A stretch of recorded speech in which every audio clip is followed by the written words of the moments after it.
Whatever. The restart has been scheduled. That way my computer can finish updating. Anyways, welcome back, Team DWC. It's your boy TWP Popcorn. Y'all already know what time it is. 6 p.m. on a Wednesday. If not, it'll be 10 a.m. on Saturday and Sunday. If not, it'll be just another day in paradise. If you don't know when to come look for your boy, yeah, that's on y'all. Hell, I've been telling you at the start of every video. Well, Popcorn, I don't watch videos. I just catch you live. And if I don't catch the beginning of the live, I don't catch nothing that you said about when you will be live. Well, that's on you because, it's information from your boy. Hell, if I got somebody telling me when to come find me, then I'm going to come find me.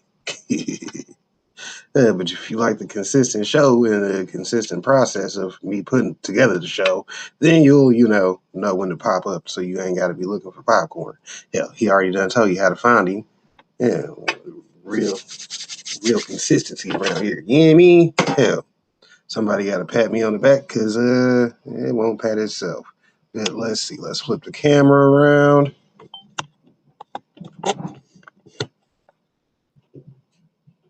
Make sure that's lined up. Zoom it out a little bit. Bet. Now we can go do some videos and I'll be here in the background smoking and talking my shit, right? Right. For the people on Rumble, because it is a Rumble Live, we are on YouTube at the same time. Shout out to YouTube because we appreciate them too. That'll be most of the people you see coming through and commenting because that's how we do it.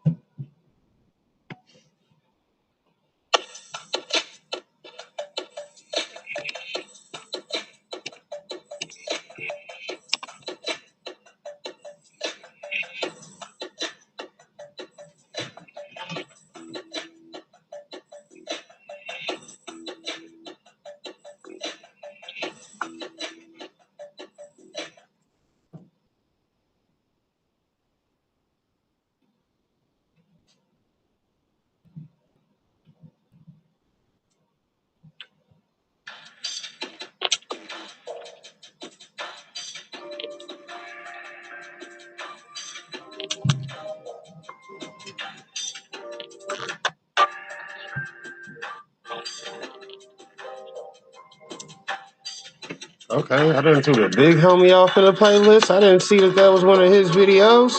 Let me double check something real quick though. Yeah, it done exit me from my playlist. See, the big homie just be trying to take over, which I respect it. I respect it. I would definitely like the video. Definitely going to like the video. Gotta go check out his last 1 hour live and vibe. So you got something to listen to in the background, right? Oh, shout out to our dude Kevin over on Tuber Chat. He is live at the moment. Y'all know to go check him out anytime y'all want to get y'all some networking and build up some more supporters and people to support. Stay on top of your game because the game ain't gonna change, right? All right, big homie. Yeah, see, you already know. Let's go back to our playlist because it hopped right smooth up out the playlist. I don't know why, but it did. Hell.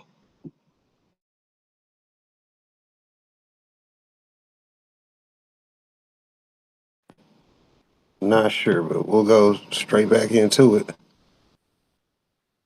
Uh-huh. Skipping about having your stuff set up. Oh, so you fall right back in line. Welcome in, everyone, to our latest cultivation series. I'm Dales as we keep these informative videos going on. In part one of the series, we discussed why premium cannabis is now the baseline. Then in part two, we focused on consistency as a form of risk management. Part three, we elevated the discussion to accountability, and that means the metrics that serious operators track inside the grow. Now today, we take one step further. So what is that? Because once you understand systems,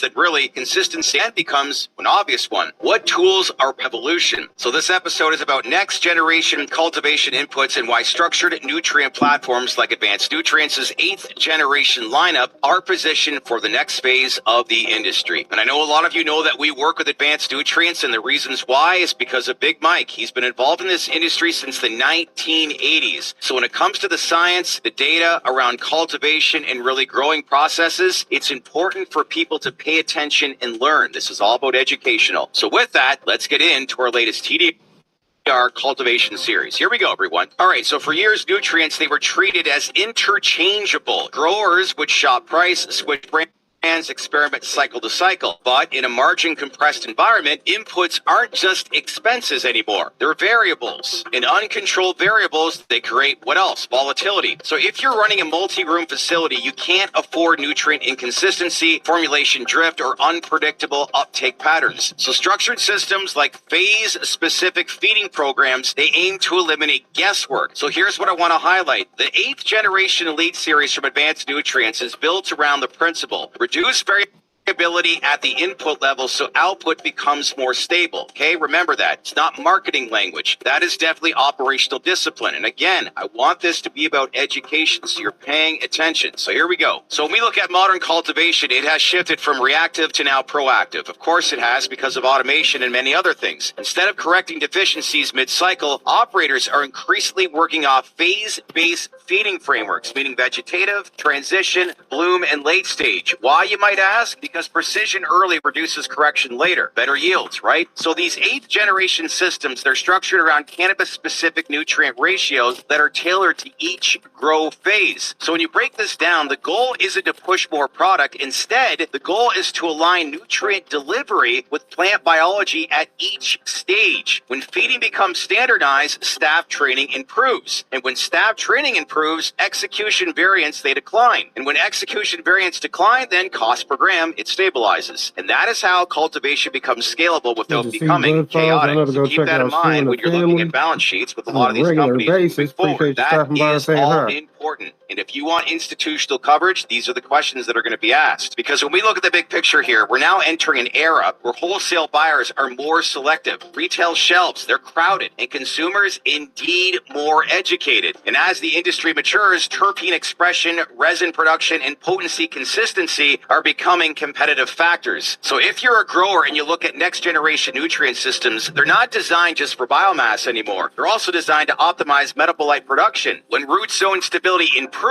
when micronutrient delivery is dialed in, and when stress is reduced during flowering, secondary metabolite expression, it can definitely improve. But does that guarantee premium flower? The answer is no. But genetics, environment, and post-harvest handling, that still matters enormously. With structured inputs, they support those outcomes. And let's face it, in competitive markets, marginal gains, they compound and compound and compound. So you may ask yourself in this question right now, as an investor in this space, and you're looking at these companies, why does this matter? Well, here's why. If federal rescheduling progresses, capital discipline is going to increase. Operators seeking financing or acquisition, they won't just shop beautiful grow rooms. They'll show process documentation. I keep talking about this. They'll show SOPs. They'll also show standardized input frameworks. Institutional capital, they prefer predictability. Structured nutrient systems, they fit in to the broader operational maturity. And this is why this 8th generation lineup positions itself around cannabis-specific research and development and commercial scalability, something that, again, that Advanced Nutrients has produced. So from a B2B opportunity, you have to ask yourself, does some of this information I'm sharing here today sound familiar, and would it make my streamlining more efficient? Because whether you're using that system or another structured framework, the larger trend right now is clear. Ad hoc cultivation is fading, and standardized cultivation is indeed rising. And for some of you in the industry, especially on the cultivation side, this may make sense, and others may not be up to speed as much. But why is this important? Again, the industry is transitioning from entrepreneurial experimentation to operational refinement, and that shift is going to require controlled inputs, measurable outputs, reduced variability, process documentation, and more. So next generation nutrient platforms are going to be part of the ecosystem. They don't just replace good management, and they don't fix bad genetics, but they can support disciplined cultivation environments. In disciplined environments, they tend to outperform chaotic ones, especially when capital tightens. And again, these are the questions that institutions, especially when they start investing in this space, are going to be asking. So again, part one, it was all about premium positioning. Part two was about consistency as protection. And part three was about metrics and accountability. And here today, part four, it's all about evolution, because modern cultivation isn't just about growing plants, it's about refining systems. And in a more mature cannabis industry, operators who evolve their inputs along with their processes will likely have the edge. So if you're a company out there and have some questions, feel free to reach out to us at any time. Leave those comments below and let's keep this conversation going. As usual, stay connected with us here at TDR. So make sure to like, subscribe, and smash on that bell for all notifications. This next week, we'll come out with part 5 of our latest cultivation series. Meantime, everybody, enjoy the rest of your day. I'm your host, Shad Dales, and I'll see you in the next video. Take care, everyone. Insight on other cultivators, I appreciate that.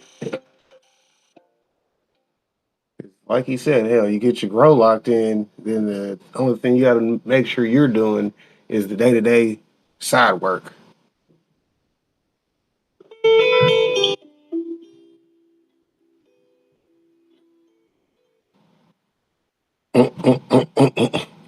Bro passed him the other bottle.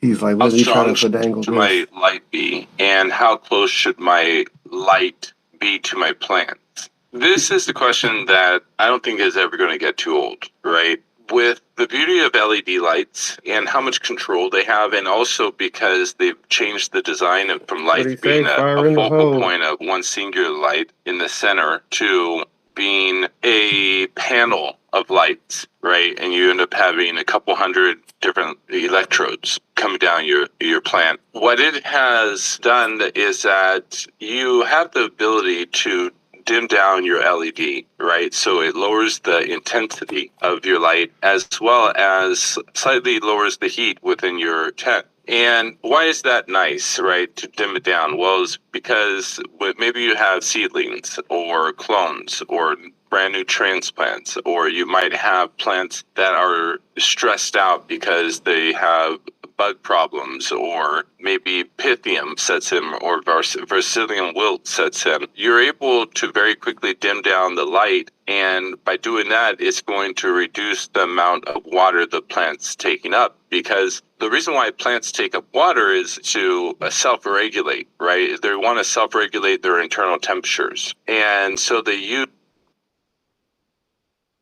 evapotranspiration, I think that's the proper word, and they take up the water from the soil and release it through their leaves, going back into the atmosphere. As they're releasing the water, they're cooling off, right? And so your light intensity controls a lot of how much the water is going to be taken up in your plant. And another thing too is that your light intensity is important because when there's small little panels, right? The leaves are like solar panels. They can't take up a lot, and so you don't want to burn them up. When your plants are getting bigger and they have more photo panels, then you can increase the intensity of your LED and provide more light to your plants. Through this process, we're going to be controlling the height of your plants and to create an even growing canopy, so you're not having valleys and peaks and dark areas in your room, so that maybe only a couple tops are getting really strong light, but then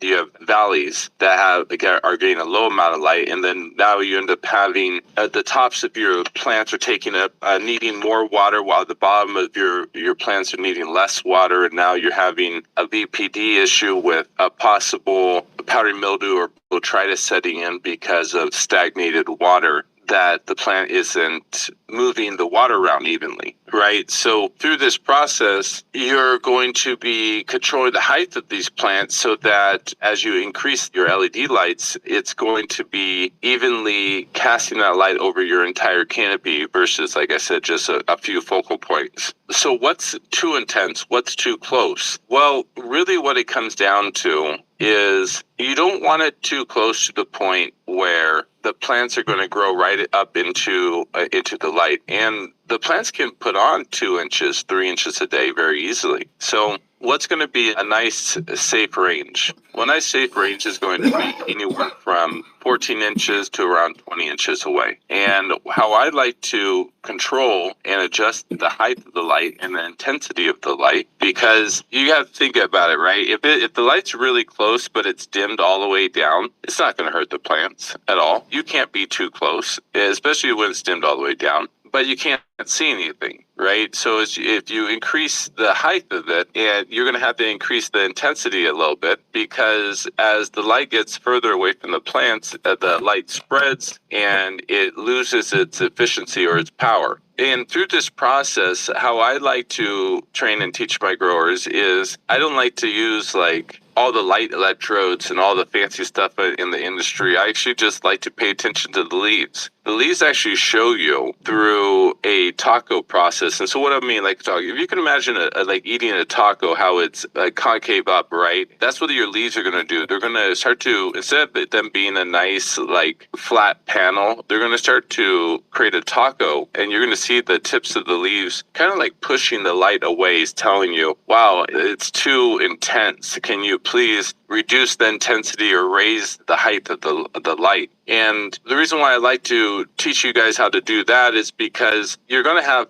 at times, until you learn to control your canopy height, this is how you're really going to be able to visually see what's going on in your leaves. And once you start paying attention to your leaves, you're going to start to begin to learn the language of the plants. And the language of the plants, it shows up through how opaque the leaves are, how leathery the leaves are. Like, do the leaves break easily, or do they have a leather type of stretch to them? It's going to be by the color of the leaves, the color of the green, the time of the year, and what's normal and what's not normal in color on various shades of purple. Same thing with the stem. Is it green or is it purple? Are there streaks of purple? Is the petials purple? And are there little dots in my leaves? Does that mean it's spider mites? Does that mean it's malignum deficiency, right? All these things you start to learn. Literally the first step in learning the language, right? Like, so if you're learning a different language, they're probably going to teach you about apple, banana, or the ABCs or something, right? Well, this is the first step to learning the language of the leaves, because your light is something you interact with, and the intensity and the height of the light is something you interact with relatively at least 5 to 10 times throughout the growth. And it's a continuous tool that you can use to improve the growing environment of the plants.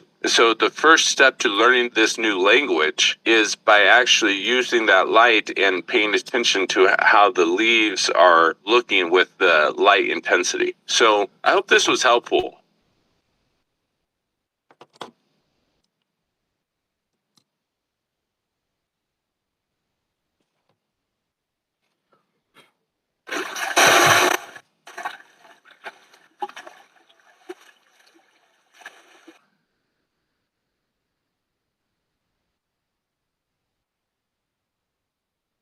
It's your job. I give you money, you give me ideas. You never say thank you. That's what the money is for. You're young. You will get your recognition. And honestly, it is absolutely ridiculous to be 2 years into your career and counting your ideas. Everything to you is an opportunity. And you should be thanking me every morning when you wake up, along with Jesus, for giving you another day.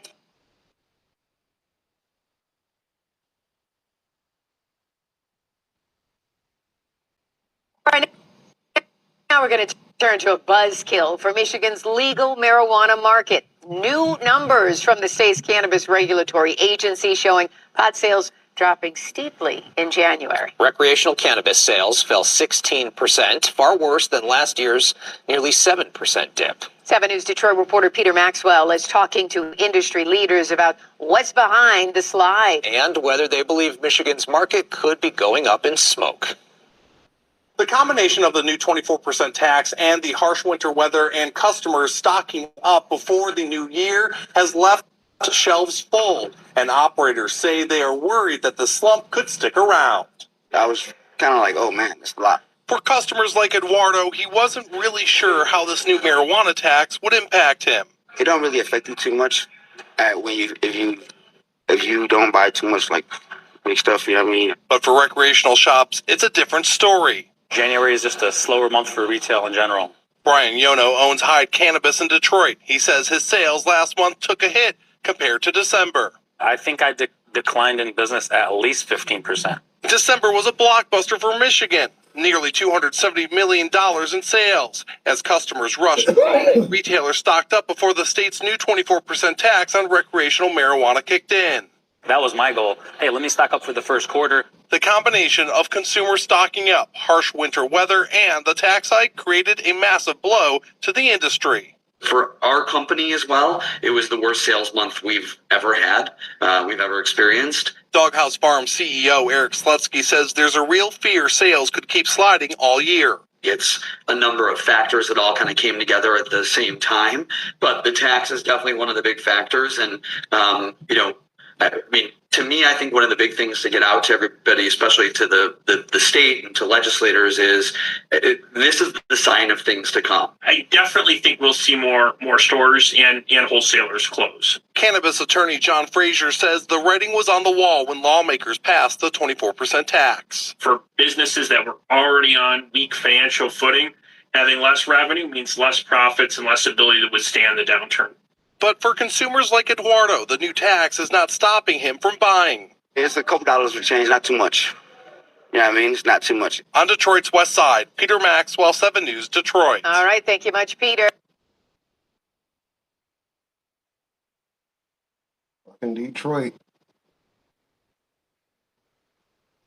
That's exactly why the good thing about Michigan, though, is their home grow. Hey man, it's me, Kevin Nice. Smith. Welcome to the Grow Tent, everybody. You have found the best growing channel on YouTube, man. The place where we simplify the approach for you so everyone can learn how to grow. We make it so simple, even I can understand. So I'm going to listen and learn right now.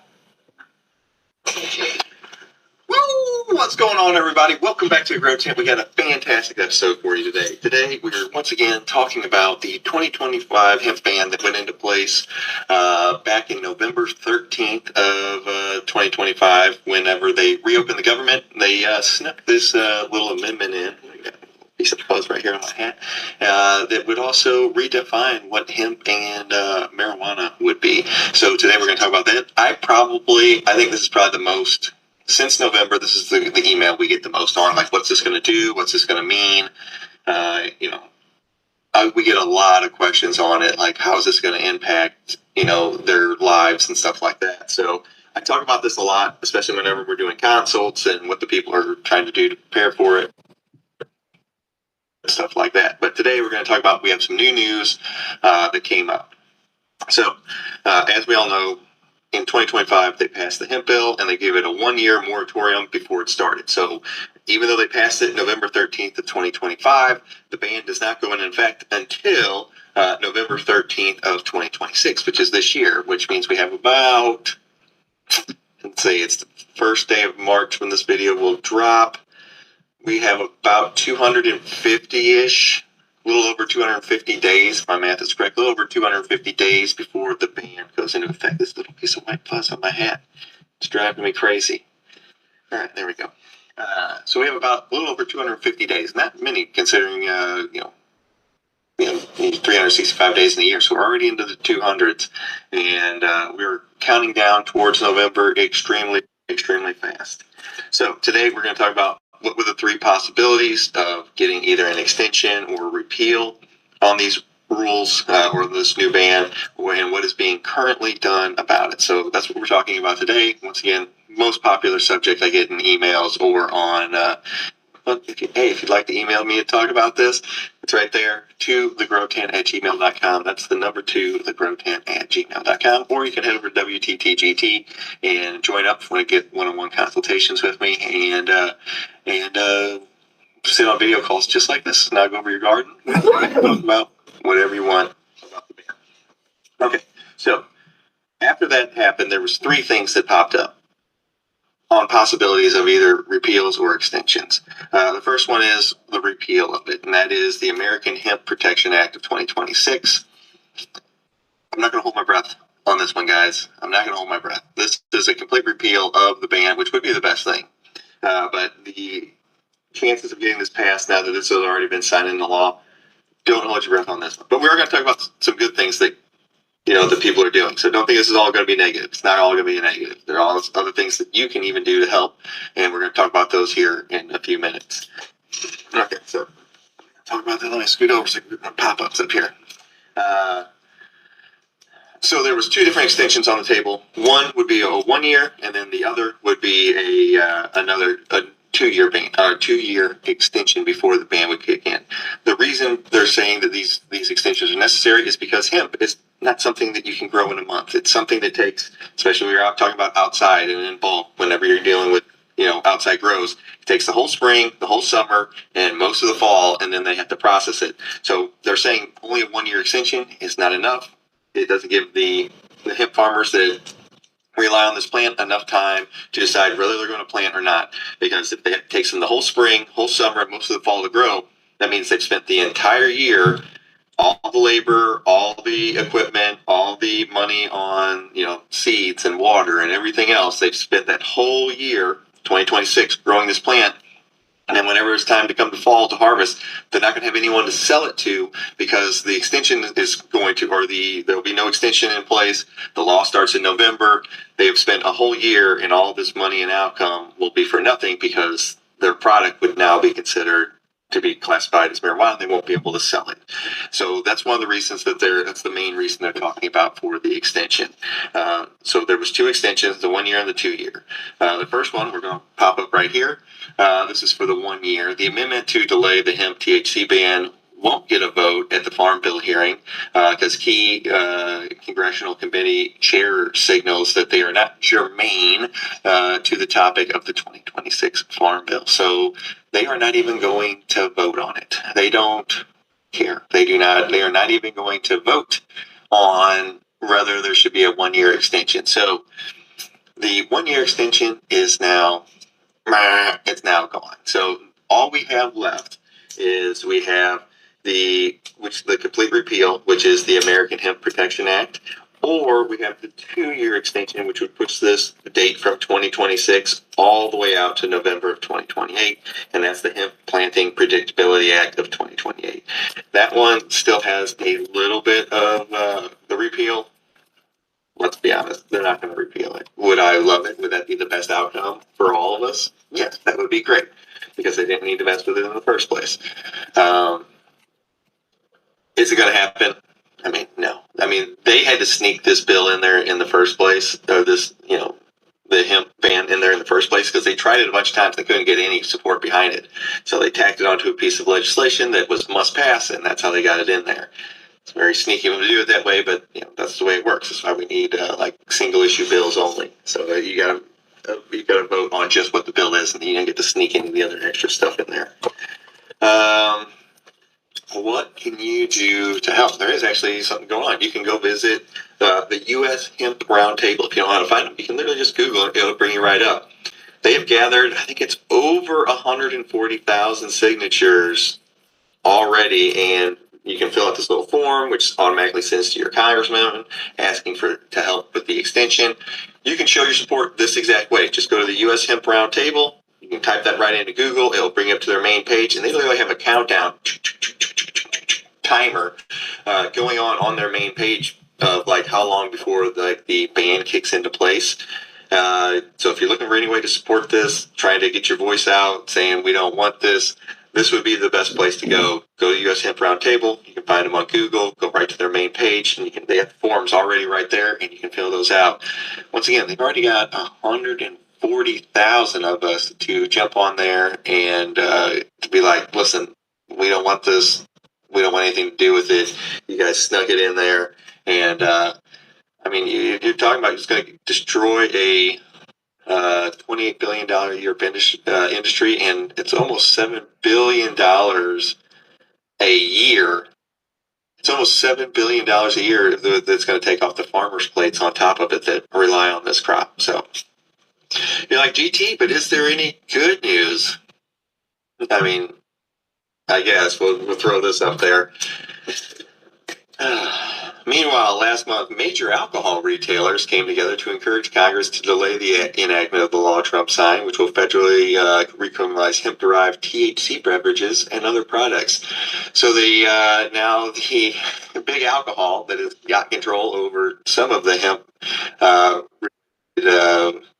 infused products, they are actually coming together, and they want a caveat carved out of the new law just for them, just for the alcohol sales that apparently do pretty well, like most hemp things.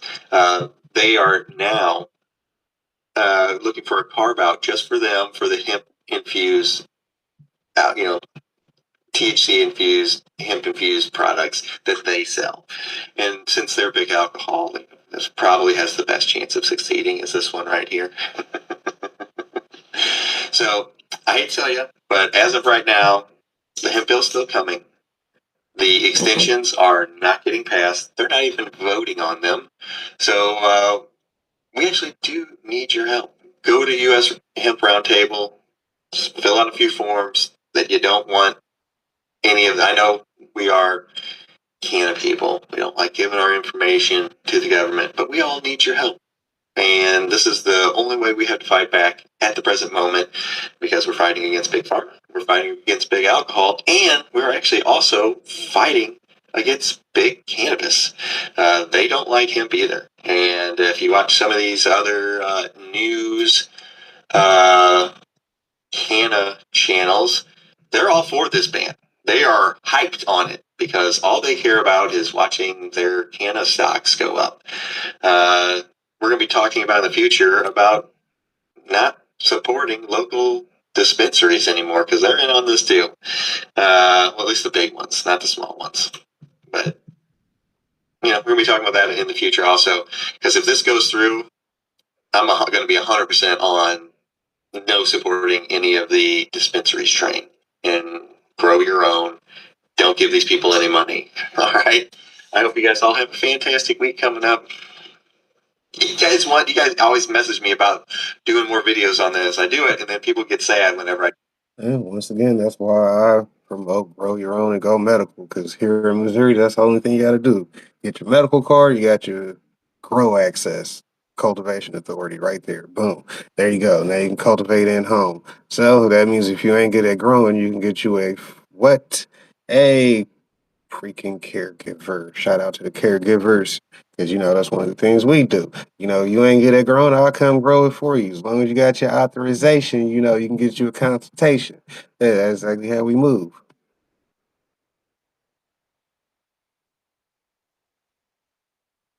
do because it's no good. So they're working on extensions right now. They don't care about them, and that's where we're at. But we got good videos coming up. Just stop messaging me about this. I don't even want to talk about it. I don't want to talk about the hip band, but I get so many emails that I have to. All right. So message me some other questions, and we'll talk about that. All right. Guys, if you didn't know, the t-shirts came in last week. This is not, of course, one of them, but the t-shirts came in last week, and you might have already got a notification that your t-shirt, custom designed WTGT t-shirt, is already in the mail and already on its way to you. I spent all last Wednesday, Thursday, Friday, and Saturday shipping out shirts. I'm hoping to get the rest out by this coming Friday. A lot of orders, a lot of t-shirts. One-man operation, takes me a long time to ship them. But that's what happens when you have thousands of T-shirts that one guy is trying to ship. All right, but those are already in. They were in ahead of schedule by 2 freaking weeks. So I hope you guys enjoy them. Enjoy the new designs. And if you didn't know, the new designs will be Magic Candy Mountain, Gen 2, Cotton Candy, Gen 2 drop will be coming up. So look for those 3 new designs around, or actually not around, on 420. That's when the store will go live again. So I can't tell you how good of a time it would be to be a member over at WTTGT coming up here. All right. Hope you guys all have a fantastic week. It's March. Spring is coming. Let's go. All right. I'll see you guys later. I'm GT. I'm out of here. Bang.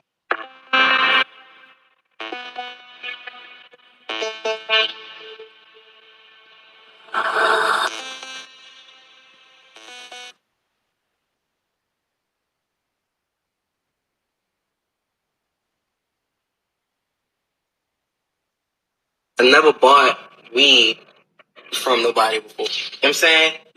And first time texting a nigga, to buy weed. It's just like any nigga, I texted him. How many strands of marijuana would you provide me in 35 American dollars cash? That's what I texted him. He said, a 3-5 going for 25, 7's going for 35. And I said, 3.5 strands of weed? How many blunts would that accumulate? And the nigga fucking blocked me. Bro, I would have blocked you too. I would have been blocked your ass. I would have blocked your ass as soon as I seen. Excuse me, good sir. Out of there. You know what I'm saying? Excuse me, good sir. Talking to the weed man. No. Hey, wait, man. I need to ask you.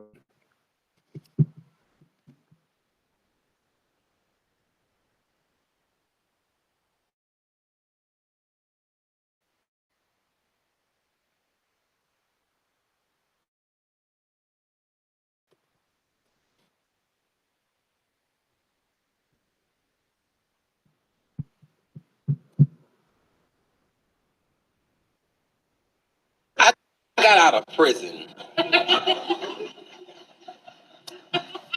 in 1997, October 21st. And I think I'm one of the only people that left prison and I watched people cry when I left.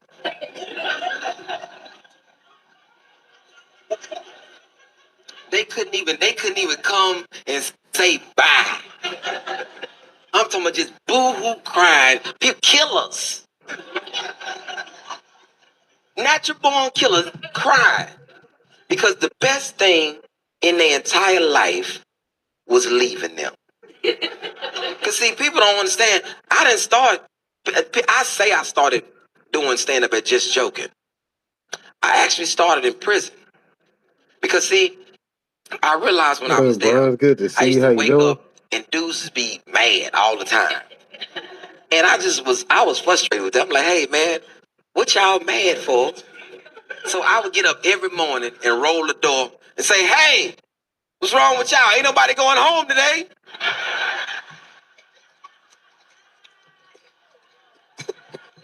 Every day. Because I wanted them to get that out their mind. Stop sitting there thinking that you going home. Somebody finna imagine to come to that gate and say, hey, Charles, come on, you going home. You ain't going nowhere, man. This is your life right now. Live in the moment. You got to live here, man. Y'all tripping. That's why you so uptight, man. And I made some mistakes in there. Let me tell you, man, this little generation of these little pill poppers, I don't know what's wrong with y'all. It's a thing called a rugby. It's a pill called a rugby. I'm thinking I need some sleep. I asked this dude, I said, hey man, can you give me something to sleep? Just a random Mexican in prison with me. He broke me off a piece of this pill called a rugby. I took the pill, boom, I'm good for about 3 about 3 minutes. My life was normal for 3 minutes. Only because I was sitting down. Sitting there, got up.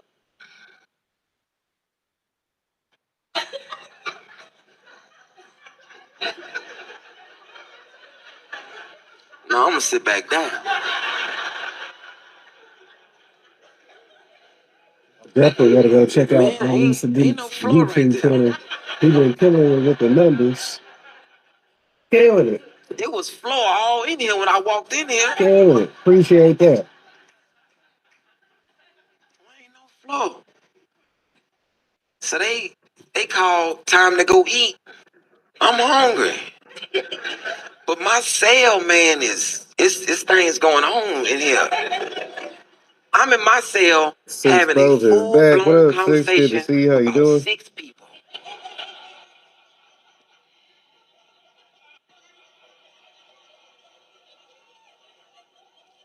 ain't nobody in this room but me. And I'm answering questions and everything. Who you talking to? Man, you better say something else to me and see what happens. I ain't finna go out there and the people out there tripping. You seen them? Go look at the window. Ain't nobody out there. Why? Ring the doorbell. Who got a doorbell? Do you forget we locked up? Who locked up? I ain't locked up. I'm free. Who free? It's time to go eat. Well, we better go. I get out the cell on the way to the cafeteria, and all I remember was leaning up against this wall and people coming back from eating. And I'm sitting there like I got Bell palsy on my whole body. Just...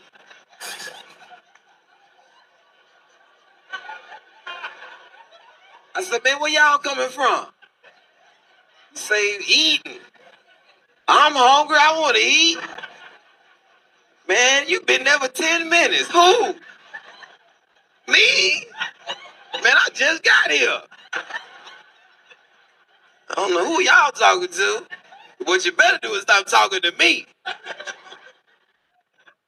You all right? So I don't take pills. Cause you don't know what you're taking. You don't know what you're taking. I'm all day gone. It's only 2 times this has happened to me. That's one, I was locked up, and then first time ever in Jamaica. I'm in Jamaica, messing around with this dude called Rootsmon. Let me tell you, man, when you got a name called Rootsmon, don't think you can smoke weed with Rootsmon. That man been smoking weed his whole life since he was a child, since he was an infant. You're not supposed to be somewhere and can't say what happened the whole week. You're supposed to be able to say a whole week of stuff. I miss Wednesday. Just let me say that.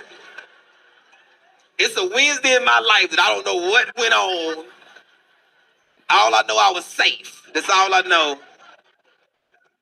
That ain't supposed to happen to you. He said I was safe. Made it up out of there. Yeah.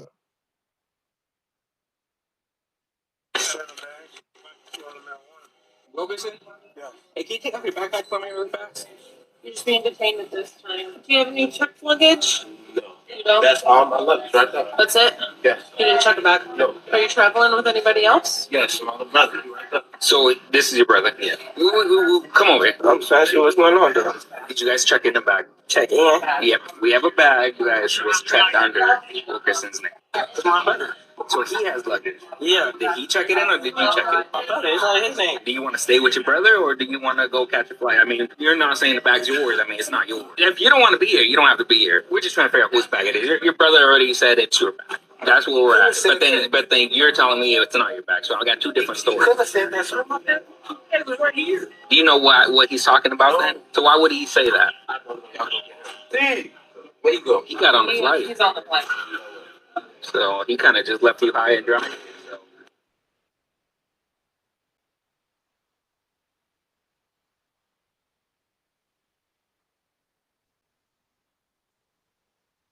So really early this morning, the Supreme Court heard oral arguments relating to cannabis users and their Second Amendment rights. Now, there was a lot said, but the biggest, most important standout question was, should habitual and or unlawful cannabis users be disarmed and banned from owning firearms? And some of the arguments on both sides of this issue, well, let's just say they were truly remarkable. Welcome back. For nearly 60 years, the possession of guns by users of illegal drugs have been banned by federal law. The Supreme Court is considering whether that ban is unconstitutionally broad. It's a high-stakes case.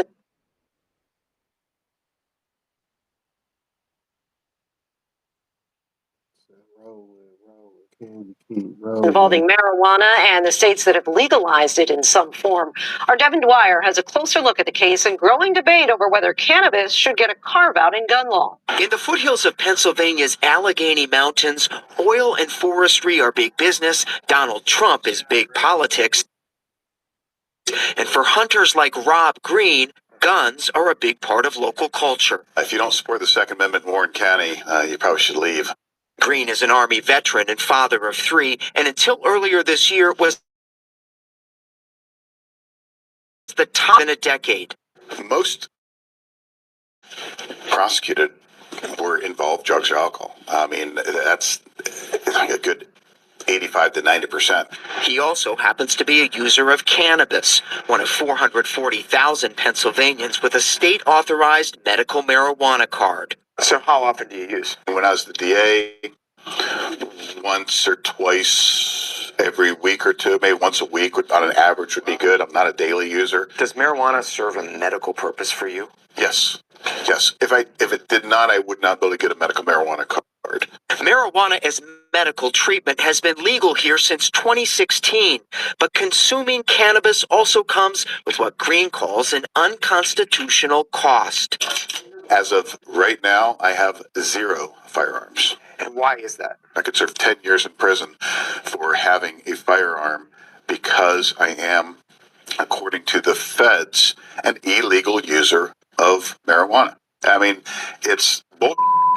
So you guys can see exactly how and why this has become such a big issue, especially with more and more states legalizing. Obviously, it's going to affect tons more people, especially in states like Pennsylvania, where they have medical but no recreational. And that's something we're seeing more and more. A lot more states are hopping on board with medical herb. And in a situation where you're forced to get a medical card and give up your Second Amendment rights, that obviously raises questions of unconstitutionality. Now let's bring it straight up to today, because this morning the Supreme Court heard oral arguments relating to this very issue. But let's stick a pin and have a listen to Washington gun law just recap the facts of this case. Have a listen. First, let's talk about the real issue. And I recognize there is a lot of static surrounding Mr. Hamani.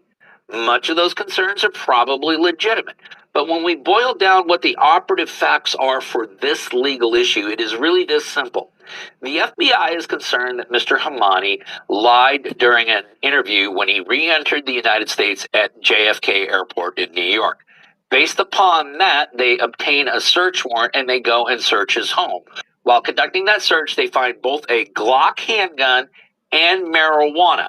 So the facts that we are operating on, and the only facts that are relevant to this inquiry, is that Mr. Hamani owns a Glock handgun and also uses cannabis.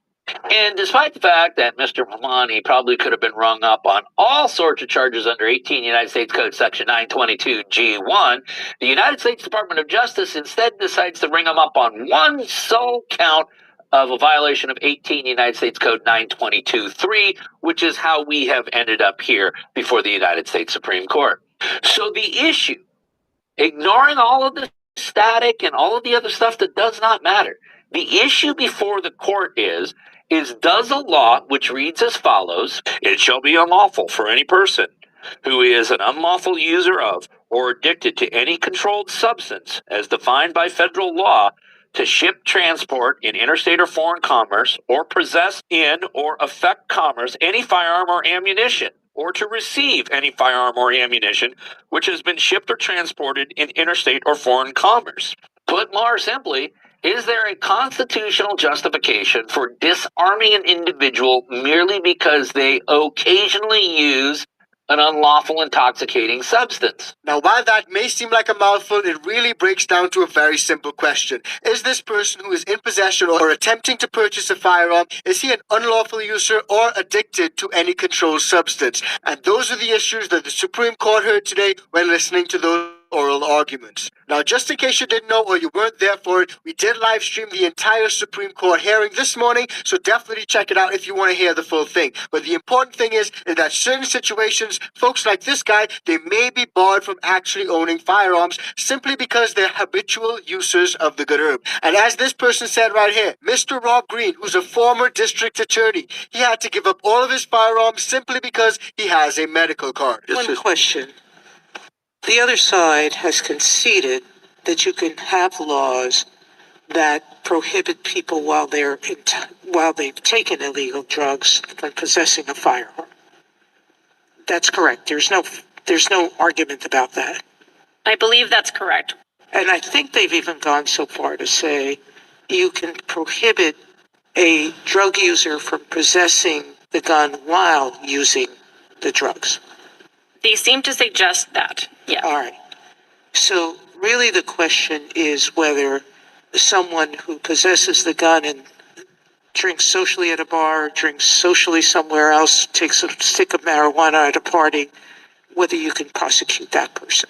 Respectfully, not quite. I don't think it's a question with respect to casual bar drinkers, which we think are on different footing. Well, but let's take the person who has marijuana at a party.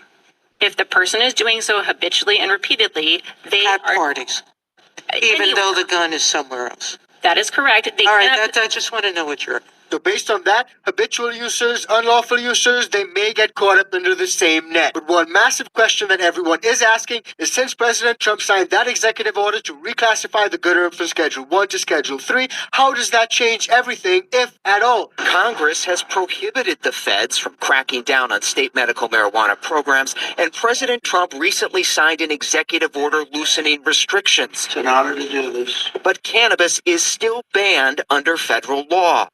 And that means 6 million registered medical marijuana patients across 40 states must surrender their Second Amendment right to own a gun, even when they're not under the influence.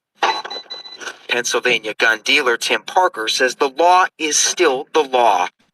We have a sign on the outside of the door. We do not like people that smell like marijuana coming into our shop. A lot of times they tell us that they have a license or a marijuana card. Yeah.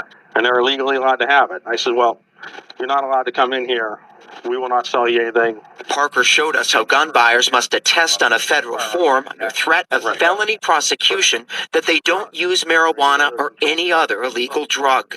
So if you check yes, it's an automatic no purchase. Because the federal law, even though in the state of Pennsylvania they made medical marijuana legal, the federal law still mandates that we cannot sell you a firearm. So in a situation where federal law may conflict with state law, we know that traditionally federal law trumps state law, no pun intended. But President Trump did sign that executive order, and federal restrictions may be loosened in the near future. And that's exactly what the Supreme Court was asking. Have a listen. And then secondly, your backup argument is, well, maybe Schedule 1 and 2. We really need those, but not Schedule 3 and the rest of the schedules.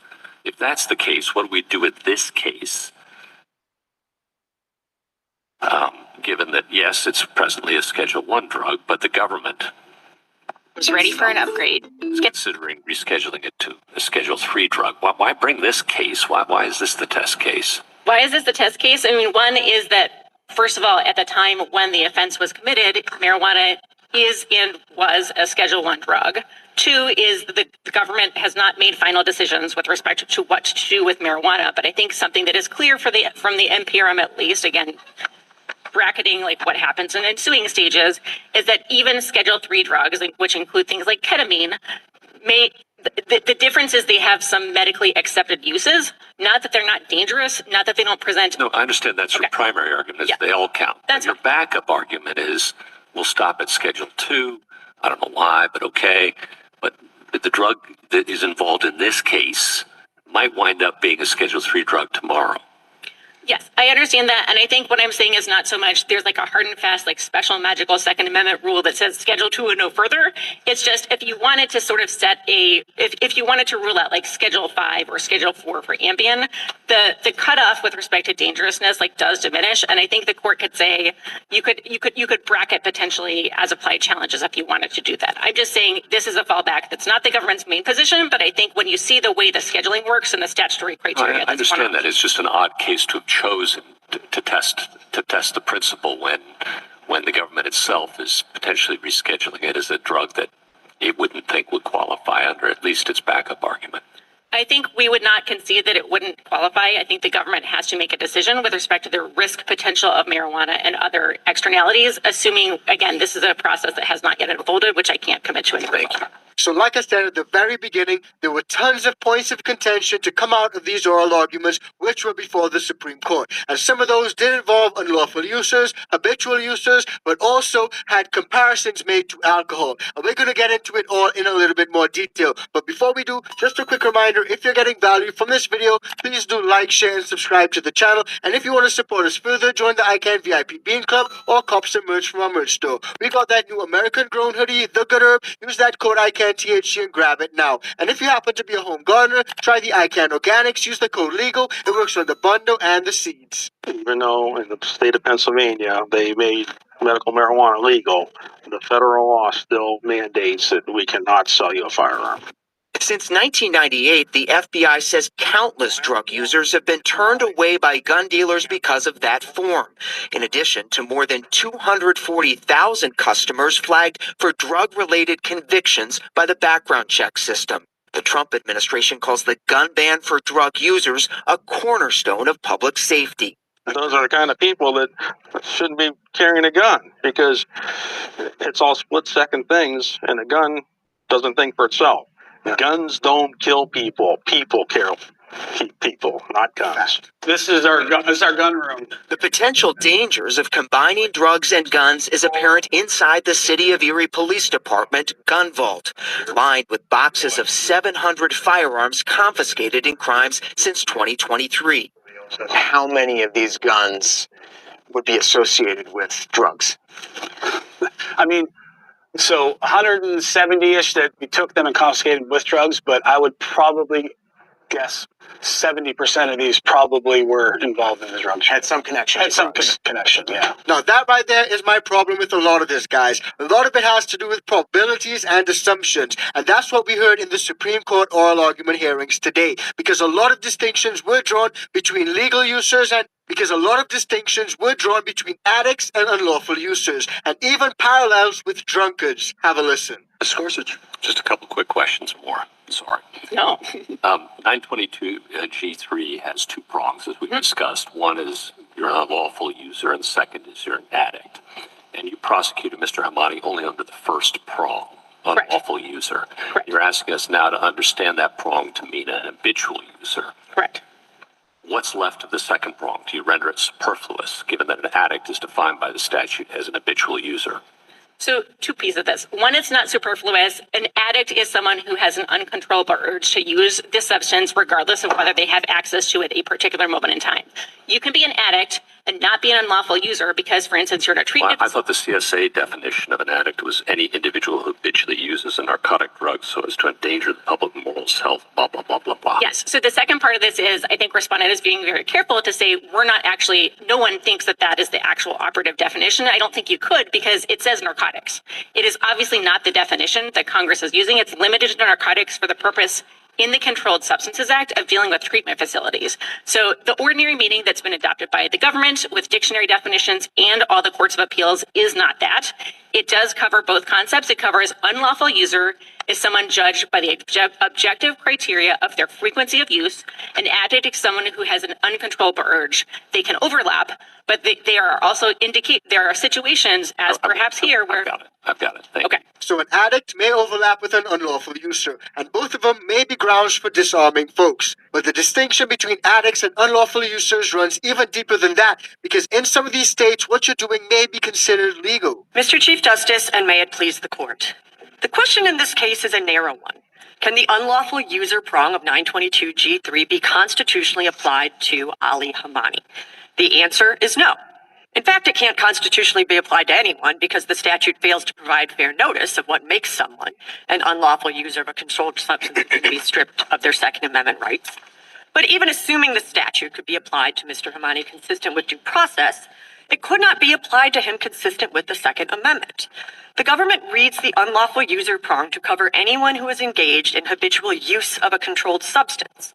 But the only historical tradition it has offered is one of imposing restrictions on habitual drunkards. That entire line of argument rests on a category mistake, because the laws to which the government points applied only to habitual drunkards, not to habitual drinkers. Indeed, the whole point of the doctrine was to distinguish those who consumed alcohol frequently, but mostly in moderation, from those who so habitually consumed alcohol to the point of intoxication as to impair their ability to function even in whatever moments of sobriety they may have had.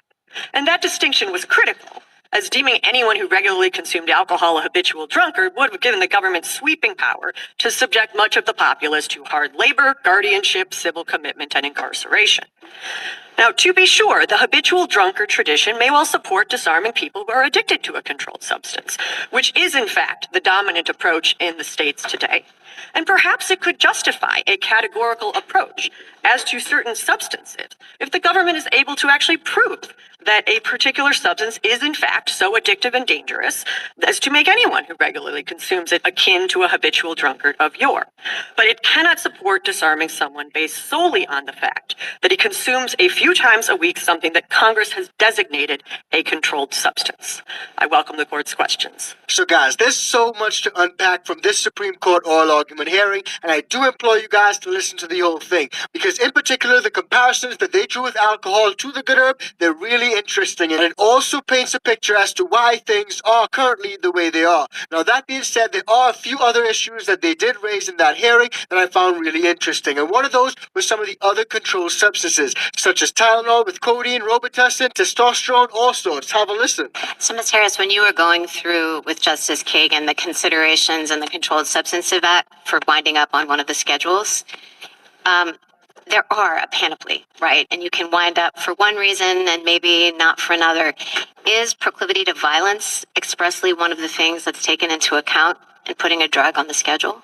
It is not in the statutory criteria. The way I do think it often works out is the DEA may provide evidence with respect to the drug in connection with crimes, but obviously it's not one of the fixed statutory criteria. Again, I don't think that's a problem for the reasons we've discussed, which is you also don't have findings with respect to the mentally ill or other categories. I mean, I understand that. I think where I'm stuck, I agree with you that you don't need to have just alcohol because that's all there was at the finding, and that would be trapped in amber. Let's say that I think that the principle is if you have reason to know that someone would pose a risk of violence is dangerous, that the legislature can disarm.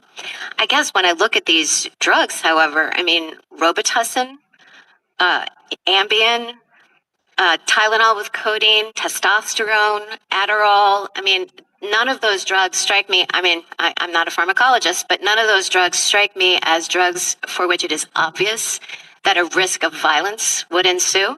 Is it your position that all of the drugs that I just mentioned would pose a risk of violence and dangerous behavior? So what I'm saying is those drugs in Schedule 4 and Schedule 5... Well, actually, Adderall is in Schedule 2. Okay.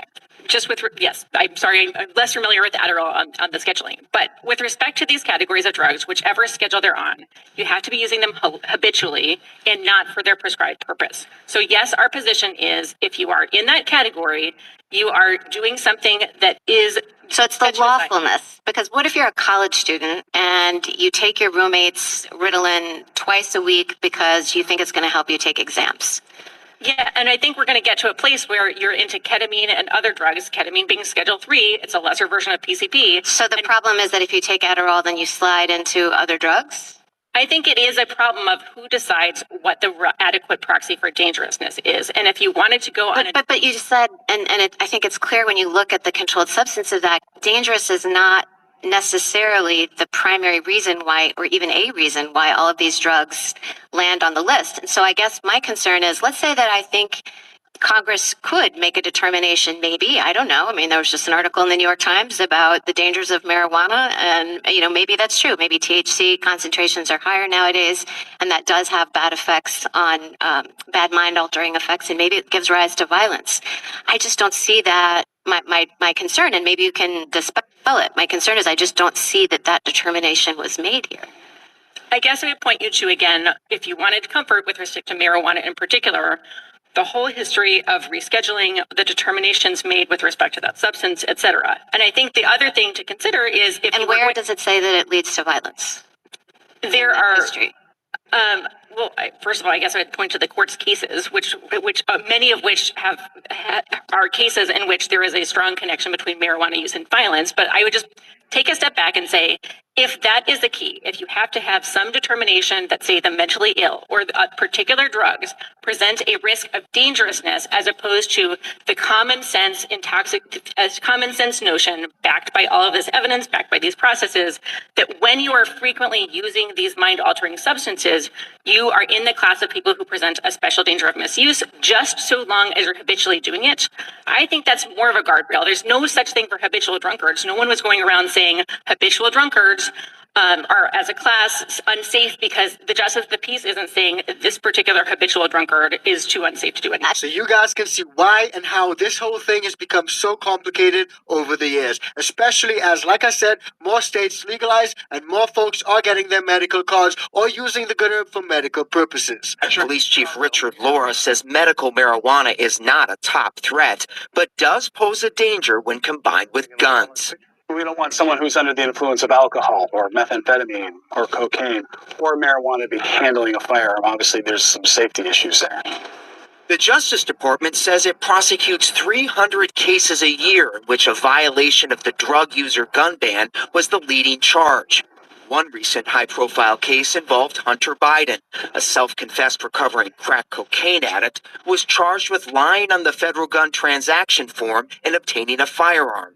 So was Ali Hamani of Texas, who the government says admitted to using marijuana every other day while keeping a Glock 9mm pistol in his home.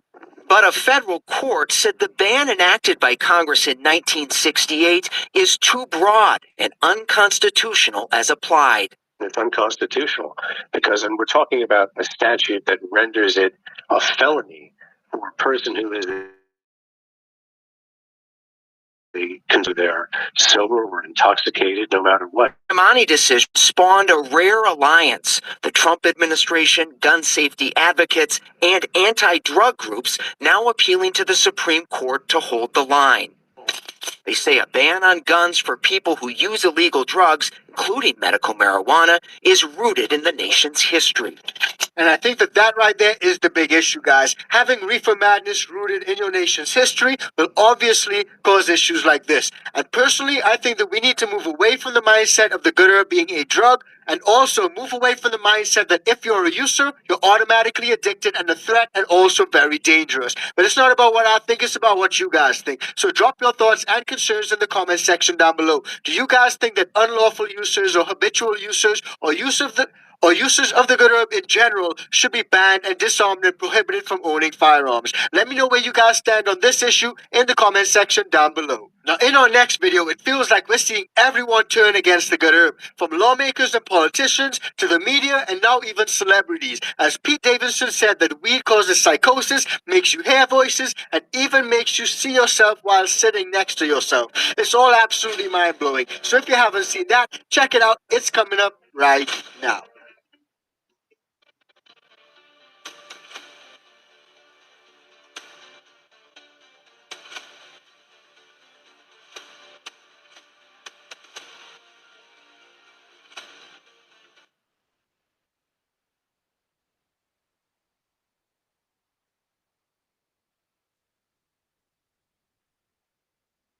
If you buy bottled water from Costco, Walmart, or even the gas station, there's a chance it was filled and capped here at Niagara Bottling in East Mesa.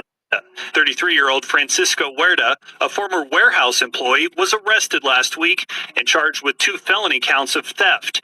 According to court documents, Huerta told employees to open a gate. A silver Chevy pickup truck entered the property, followed by a red semi-truck towing a trailer. Police say Huerta is seen on security cameras using a forklift to load 20 pallets of smart water, worth $73,000. The following day, the same pickup returns, this time with a gray semi-truck, which Huerta loads 22 pallets of Kirkland's signature water bottles, valued at $30,000. This all according to court documents. Mesa police were called after the theft was discovered and Huerta was fired. When questioned by officers, the 33-year-old refused to name the other suspects or reveal. Give him a quick look, huh? Yeah, real quick. A lot of people say, well, Mick, you have money. Of course you have girls. I got 2 things to say. First, What about the girls I got before I got money? And second, I hope I got girls because of money. What else do you think I'm getting money for? To get guys?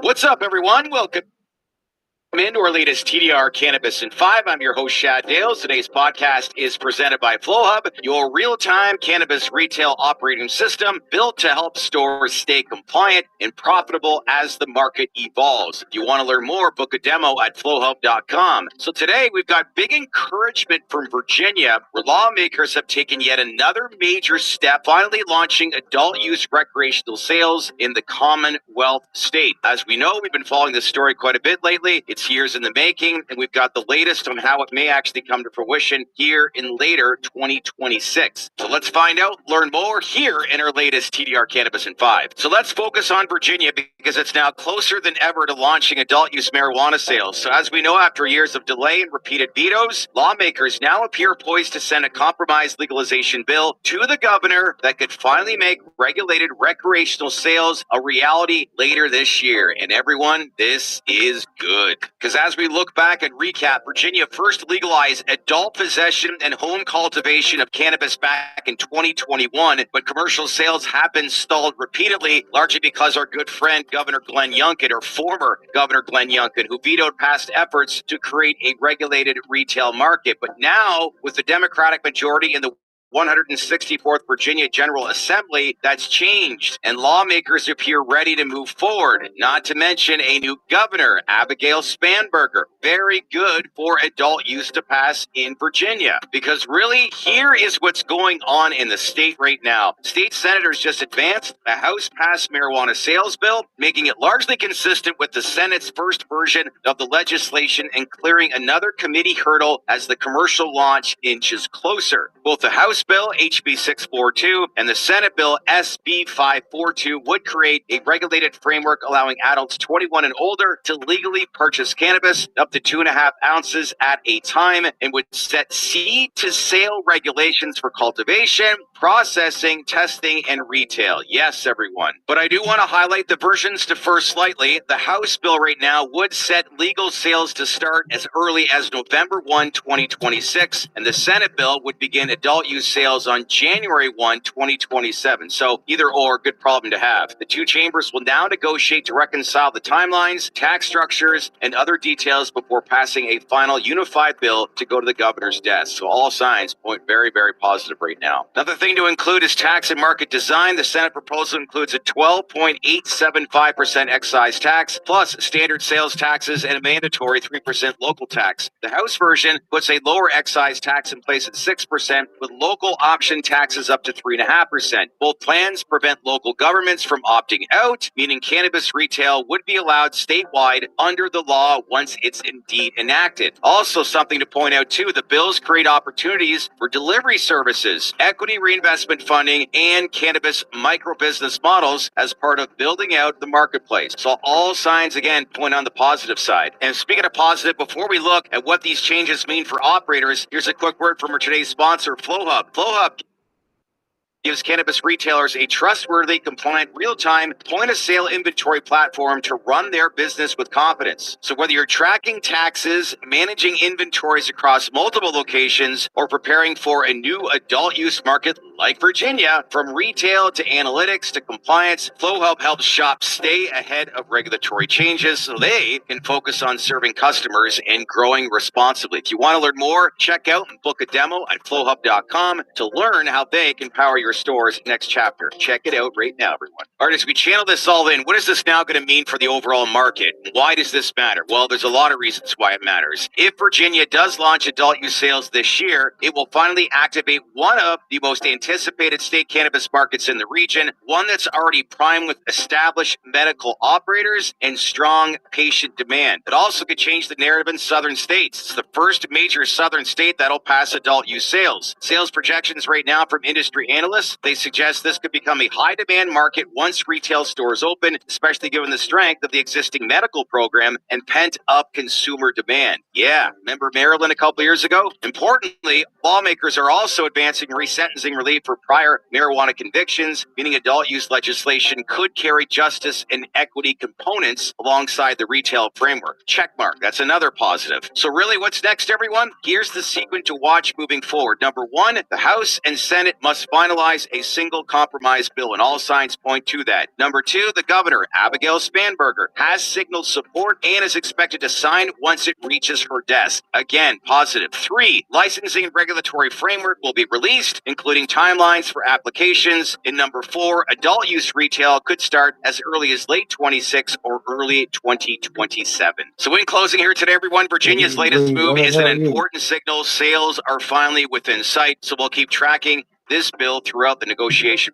process and report once a final version is sent to the governor. So if adult use market launch happens this year, it will create opportunities for new operators, retailers, and service providers, and it will be a major milestone for cannabis reform. Another step in the right direction as more markets become online. And it's inevitable. One day we're going to see cannabis legalized across the country. And it's markets like this that start to come online live that helps build that narrative. Leave your comments below. What does Virginia mean to you? What you think the impact it'll have on the cannabis space. Love to get your feedback, so let's get those comments flowing in. As usual, make sure you stay connected with us here at TDR, so make sure to like, subscribe, smash on that bell for all notifications, and stay connected with us here at TDR. Enjoy your weekend, everyone. I'm your host, Shad Dales. I'll see you in the next video. Take care, everyone.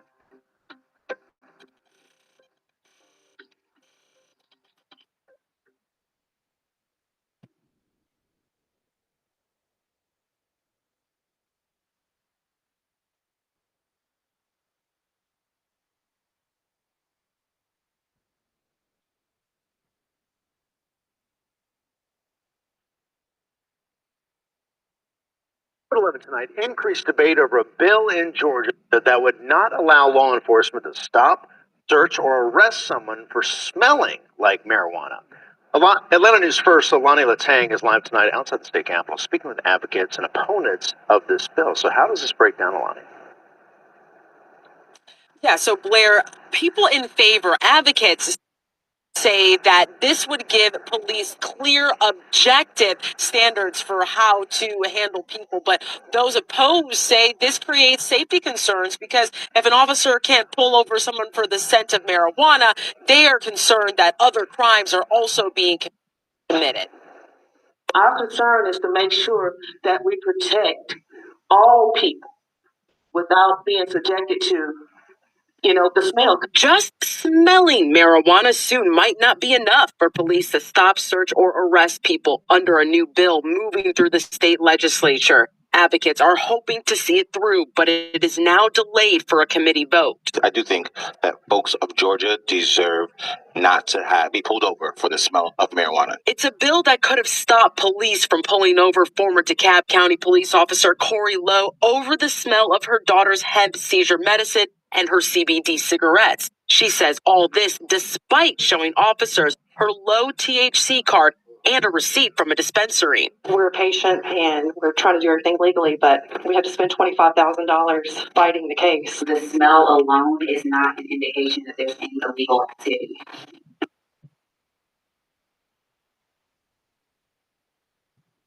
Introduced by Representative Jasmine Clark, House Bill 496 bans police from stopping, searching, or arresting someone based on marijuana, cannabis, or hemp smell alone.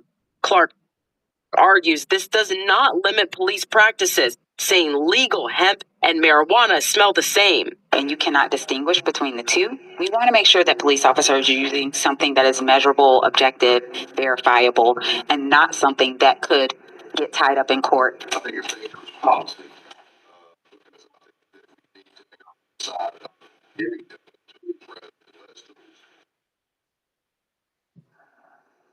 Opponents to this bill also say that it should be up to the courts to decide what is probable cause and reasonable suspicion. Again, having concerns that this would limit police activity work. Now, that bill is expected to be on a committee vote on Monday. Reporting live outside the state capitol, I'm Alani Latang, Atlanta News First.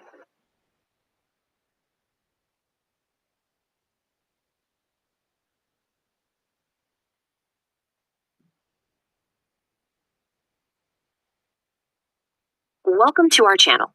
Today, we're going to dive into the world of high-tech horticulture to explore a really fascinating question. It's one that sits right at the intersection of botany and pure engineering, and it all comes down to a single, remarkable goal. So how is it possible to take a single plant, one with its own genetic blueprint for how it's supposed to grow, and basically convince it to produce a harvest so big it seems to defy its own biology? And we're not talking about some kind of miracle fertilizer or exotic genetics here. No, the answer is way more clever. It's about architecture, it's about physics, and it's about learning how to make a plant break its own rules. You see, if you just let a plant grow on its own, it naturally takes on that classic Christmas tree shape. You get one main dominant flower that reaches straight up for the light. But for an indoor cultivator, that beautiful natural shape, well, it's actually a huge design flaw. The goal is totally different. Dozens of perfectly uniform flowers all arranged in this flat, horizontal canopy. So that presents a pretty big challenge, right? How do you convince a plant that's programmed to grow up to instead grow out? To really understand why this horizontal shape is so important, we need to step back from biology for just a second and look at the physics of the situation. There's a fundamental, unchangeable law of the universe that every single indoor grower is constantly fighting against. It's called the inverse square law of light. Now, I know that sounds complicated, but the idea is actually super simple. Light just gets dramatically weaker over a very short distance. So imagine you have a grow light hanging overhead. The very top of the plant is bathing in all this perfect energy, but a branch just a few inches below that, it's getting way less. And a foot below the top, it might as well be in the shade. And this one simple rule of physics, it changes everything. It means that on a tall Christmas tree-shaped plant, most of the branches are essentially starving for light. They just aren't getting the energy they need, and that results in smaller, lower quality flowers. So that natural, beautiful shape, it suddenly becomes a blueprint for total inefficiency. Okay, so the most common solution to this problem seems pretty straightforward, right? You just use a net to force the plant to grow sideways. And for years, growers have used really inexpensive plastic or nylon netting to do exactly that. But, and this is where things get really interesting, this simple fix comes with a deeply unsettling and often totally invisible problem. Let's look at why. When you start comparing the different materials used for these nets, the problem becomes crystal clear. So take a look at the typical nylon netting. Yeah, sure, the initial cost is low, but then look at the columns for fiber shedding and pathogen risk. These cheap materials are porous, which means they can trap moisture and literally become a breeding ground for mold. And even worse, they physically start to fall apart over time. And this is the part that I found truly shocking. As the plant's flowers develop, they become incredibly sticky and covered in resin. Well, that cheap netting, it starts shedding microscopic plastic fibers. And those fibers, they get permanently fused to the final product. We're talking about microplastic contamination that is physically impossible to remove.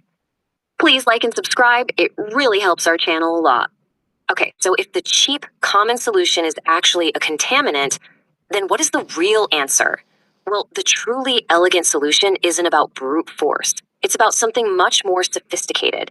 It's about hacking the plant's internal communication system and, well, basically staging a hormonal revolution. It all comes down to a biological concept called apical dominance. So in simple terms, plants are hardwired to have a single leader, that main stem that grows the fastest and the tallest. This whole process is controlled by a hormone called auxin, which is produced at the very top of the plant. You can think of auxin as a chemical message from a king, sent down through the plant, telling all the side branches, hey, you stay small, I'm in charge here. So what do you think happens if you gently depose the king? By simply bending that main stem so that it's horizontal, you interrupt the flow of that hormonal message.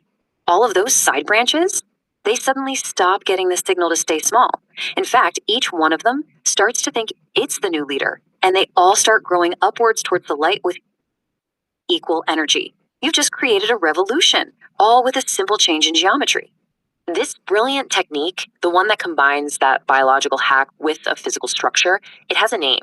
It's called the screen of green, or SCROG for short. And this is the real secret to turning a single plant into a hyper-efficient, uniform harvest. The process itself is meticulous. It's almost like weaving a living tapestry. So first, the plant is encouraged to grow bushier when it's young. Then, a rigid, cleanable screen is placed above it. As the branches grow up and reach the screen, they aren't allowed to just grow through it. No. Instead, the grower carefully tucks and weaves them underneath, guiding them horizontally to fill out the entire grid. And this goes on for weeks until you have this perfect flat carpet of green all ready for the flowering stage. But of course, nature doesn't always cooperate perfectly. You're always going to have some branches that are just more vigorous, that stretch for the light faster than their neighbors, and they threaten to break that perfectly flat canopy. So what's the next level trick that a master grower uses to maintain absolute control? They use an advanced technique that sounds a little brutal, but it's incredibly effective. It's called super cropping. It involves very carefully pinching and rolling a stem that's getting too tall until the inner fibers are crushed, but the outer layer stays intact. This lets the branch be bent at a sharp 90-degree angle, instantly leveling it with the rest of the canopy. And the way the plant responds is amazing. It heals by building this thick, reinforced knuckle right at the bend, which can actually improve nutrient flow to that whole branch. This level of meticulous control, it's just incredible to witness. But it's not without its costs. Achieving this perfect sea of green involves a really serious trade-off, one that completely changes the equation when it comes to time, labor, and even risk. And you can see that trade-off right here. The results, they're undeniable. Your yield per square foot goes way up, and the quality is incredibly consistent. No more of those little B-grade flowers. But the cost is all on the right side of the chart. The labor involved in daily training is significant. And that dense, beautiful canopy creates a very humid environment, which dramatically increases the risk of mold if the airflow isn't managed perfectly. So when you step back and you look at the whole process, the manipulation of light with physics, the hijacking of hormones, the meticulous structural training, you really see something extraordinary.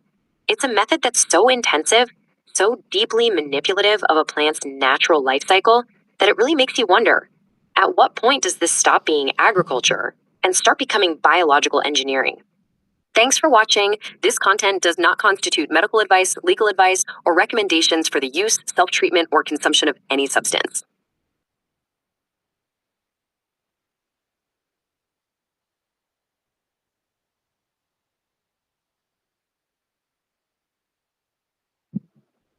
I found out I'm not cut out for this farm life. I bought all the animals that was delicious. 100 chickens, 100 turkeys, 100 ducks, 100 rabbits, 100 cows, 100 sheep. Everything that made a crackling, I bought it. I done had this farm for 4 years.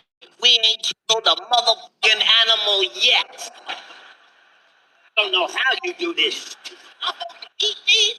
These my friends. Man, I talk to them. You want me to eat pesticide?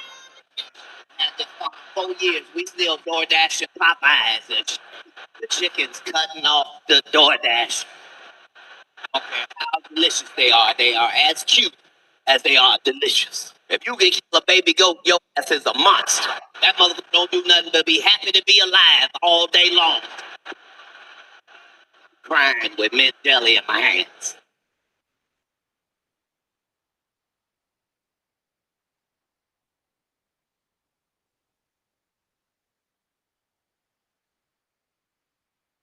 Welcome back, everyone, into our latest TDR Cannabis at 5. I'm your host, Shad Dales, and today, have I got a good one for you. We're breaking down Congress's move to ban intoxicating hemp products, a decision that's creating confusion, frustration, and a lot of misinformation online. Some of the comments we've recently come across in our videos show just how divided people are on this issue. So let's get clear on what's real, what's not, and what this means for both the hemp and for the cannabis industries. Yes, after this video, I am open to an online debate with some of the people from both sides. I think it's worth considering. So let's get into our latest TDR Cannabis in 5. All right, let's first begin. Congress is aiming to shut down intoxicating hemp products. Many of you know this. THCA flower, Delta-8, Delta-10, HHC, and other lab-converted cannabinoids that emerged because of the 2018 Farm Bill loophole. That loophole defined hemp by its pre-decarboxylation THC level which allowed THCA flower to be sold as hemp, even though it becomes THC when heated. So this is something we've covered for months on this channel. So Congress is trying to close that loophole, but the language they're using is broad enough that it risks sweeping up far more than intended. And because of that, it's created confusion, chaos, and frustration, and a lot of people pointing fingers on both sides of the aisle. Let's stop all this craziness. So here's the latest in some of our videos. Some people are commenting saying THC flower is identical to regulated cannabis, and others say it's totally different. The truth is more nuanced. If you look further, THC flower is grown using the same genetics and cultivation methods as regulated cannabis, but once heated, THCA becomes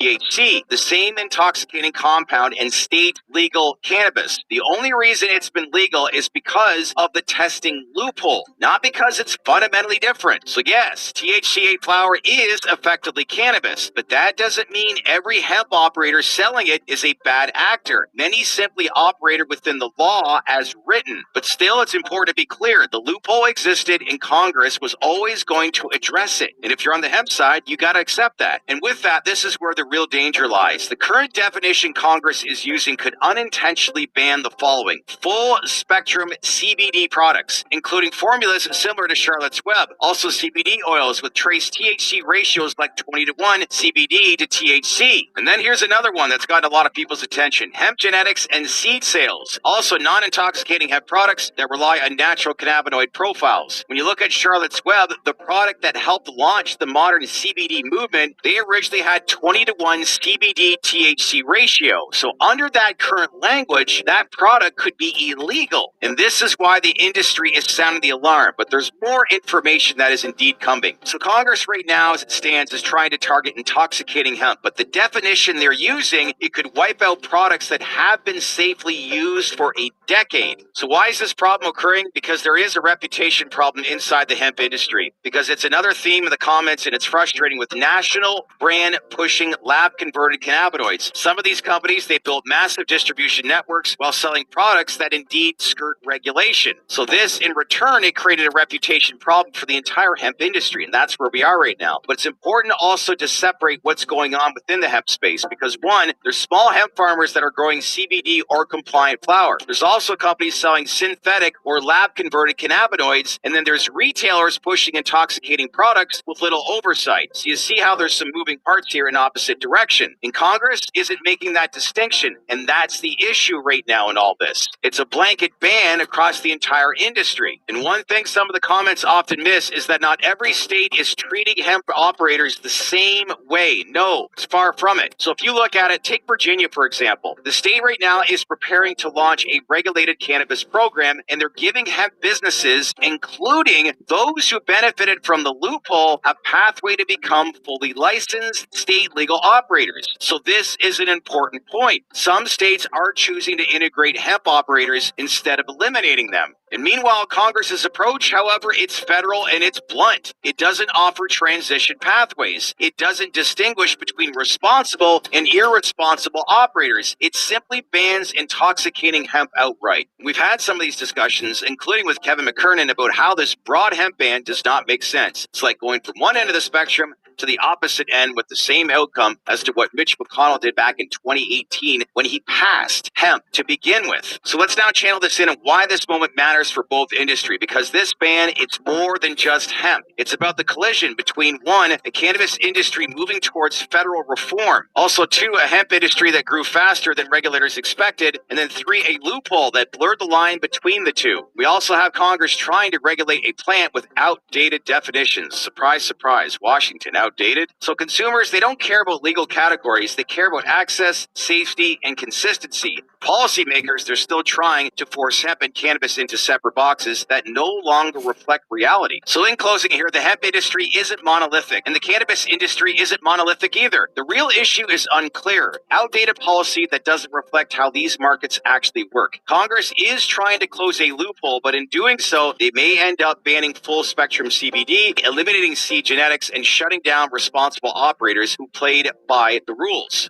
this Dr. Oz pilot program launching next month, I think there's a lot of clarity that's about to get announced that's coming up in the next 30 to 60 days. So pay attention, stay close, stay connected with us here at TDR. So make sure to like, subscribe, and smash on that bell for all notifications. And give me your feedback. Let's hear from you. What do you want to talk about pertaining to this? What needs to be shared? What needs to be communicated? I want to hear both ends of the spectrum, both in the hemp and the cannabis space. Maybe we get some representative from both spaces on here and we talk this through here on TDR. Hopefully that helps, and hopefully I'm addressing both situations at both ends of the aisle. That's it for now, everyone. Hotly contested topics, so I'm sure this will gain some attention. I'm your host, Shad Dales. I'll see you in the next video. Take care, everyone.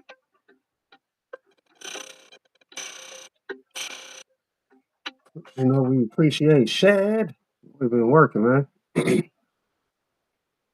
So have we, but you know, he stays, does his thing, which makes it easy for me to do my thing. Yes, sir. Everybody in New York was calling to get down with Mr. Nice Guy. He met all kinds of customers, like this guy here. He's what we call an enhancement smoker, because he thinks that marijuana makes every activity that much better. Observe. You're Scarface, right? Yeah. I love Al Pacino, man. You ever see Son of a Woman? Yup. You ever see Son of a Woman on weed? That's the way to see it, man. It's just fire. $60, yo. Oh, man. Did you ever see the back of a $20 bill, man? No, I don't know, yo. Did you ever see the back of a $20 bill on weed? Oh, there's some weird shit in there, man. There's a dude sitting in the bushes, man. Does he have a gun? I don't know, man. I don't know. What? Red team go. Red team go. It's just some weird shit, man. Yeah, you're fucking crazy, yo. Oh, it's cool. Thanks, man. Hey, yo, wait.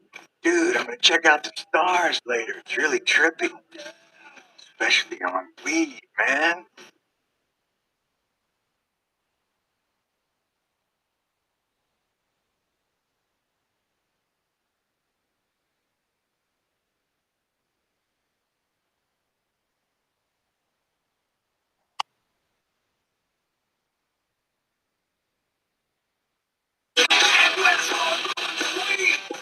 Tom, thank you for joining me today. Again, we've all heard about the 2018 Farm Bill and how it kind of, well, indirectly and non-intentionally opened the door for THCA, for seed sales, and a whole bunch of other products with a whole bunch of other cannabinoids. Now, we all know it as a 2018 Farm Bill. What is the name of this new piece of legislation that we're all going to have to play by? Oh, it doesn't really have a name. Like it has a title of like L something, whatever the number was, to reopen the government. But then it amends the Agricultural Marketing Act, where the definition of hemp lies, and so that is going to be amended, particularly 1639O. And so the definition of hemp will now have inclusions and exclusions. There's another farm bill draft that's working its way through Congress. That I guess will be the 26th farm bill. It is identical to what they passed to reopen the government back in November of 25. However, it is less specific, and so like all those exclusions and the hemp-derived cannabinoid products, those are not in the farm bill draft. That doesn't mean they no longer exist. It's quite the opposite. It means that they aren't even going to discuss it because the USDA doesn't think they have the ability to discuss it in defining what an agricultural commodity is. So this was kind of, backdoored a little bit in the sense it's not as if we could go and look at, Google Farm Bill 2026 and find it. It sounds like it will make its way there, but it's just reiterating what was passed in the Agricultural Appropriations Bill or whatever it was. It was part of the Agricultural Appropriations Bill, but then there was that omnibus that reopened the government. Like I don't remember the name of the HR, but HR 4 digits, and you can just Google how did you reopen the government in 2019 and 2025, and what did that do to the definition of hemp? And let's explore that here real quick. So the old definition was what? What was legally defined as hemp? Well, there's what it specifically says, and then there's what it began or became. And so, like, what it specifically says is, the hemp plant and everything, like a pretty large amount of alls, including derivatives, provided that it is Delta-9 THC compliant. They then, and they being the hemp industry, then figured out that they could create semi-synthetic products by taking CBD and turning it through chemistry easily enough. It goes into Delta 8, but you can make it into Delta 9 or any other particular thing. And then they took another jump of legislative interpretation to say, like, well, look, if I take these few drops of hemp-derived Delta-9 and I put it into this beverage, and there's only so many milligrams, I can do the math and say that it qualifies as hemp because it's got Delta-9 of 0.3% or less. And I'm like, well, no, actually, that has 100% of Delta-9 in that particular ingredient that goes into the list of the soda. I mean, what you're arguing is like, just sprinkle hemp on uranium and it becomes hemp. Just put hemp in anything, like your tea that you drink. Put a couple of things of hemp in there, stir it up. It's hemp. It's how that I thought was a really sloppy legal reading. And if I was the judge, I would have been like, no, it says derivative. So you took what, and then you did chemistry and you turned it into a semi-synthetic. The DEA has never said that was hemp, but some judges did, mostly because for the same reason that it was hemp, the judges and also the legislatures have no effing clue about the plant, and so it's just bad law. Yeah. And then, that's one thing that I see here in my home state of Washington. They're almost being led by the industry, and they really don't have a clue as to what the potential is. When you ban just Delta-9, which was THC, you've left THCA wide open because it wasn't specifically mentioned.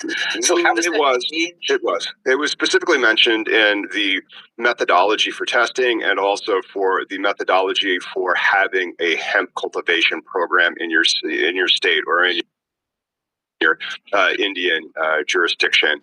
And as a result, the industry pushed back quite a bit. And so during the rulemaking process, they interpreted that rule to be, we will test for total THC compliance no more than 30 days before harvest, which is, laughable, because at that time, like the hemp plant or any cannabis plant that's only 4 weeks into flower, you're not harvesting that.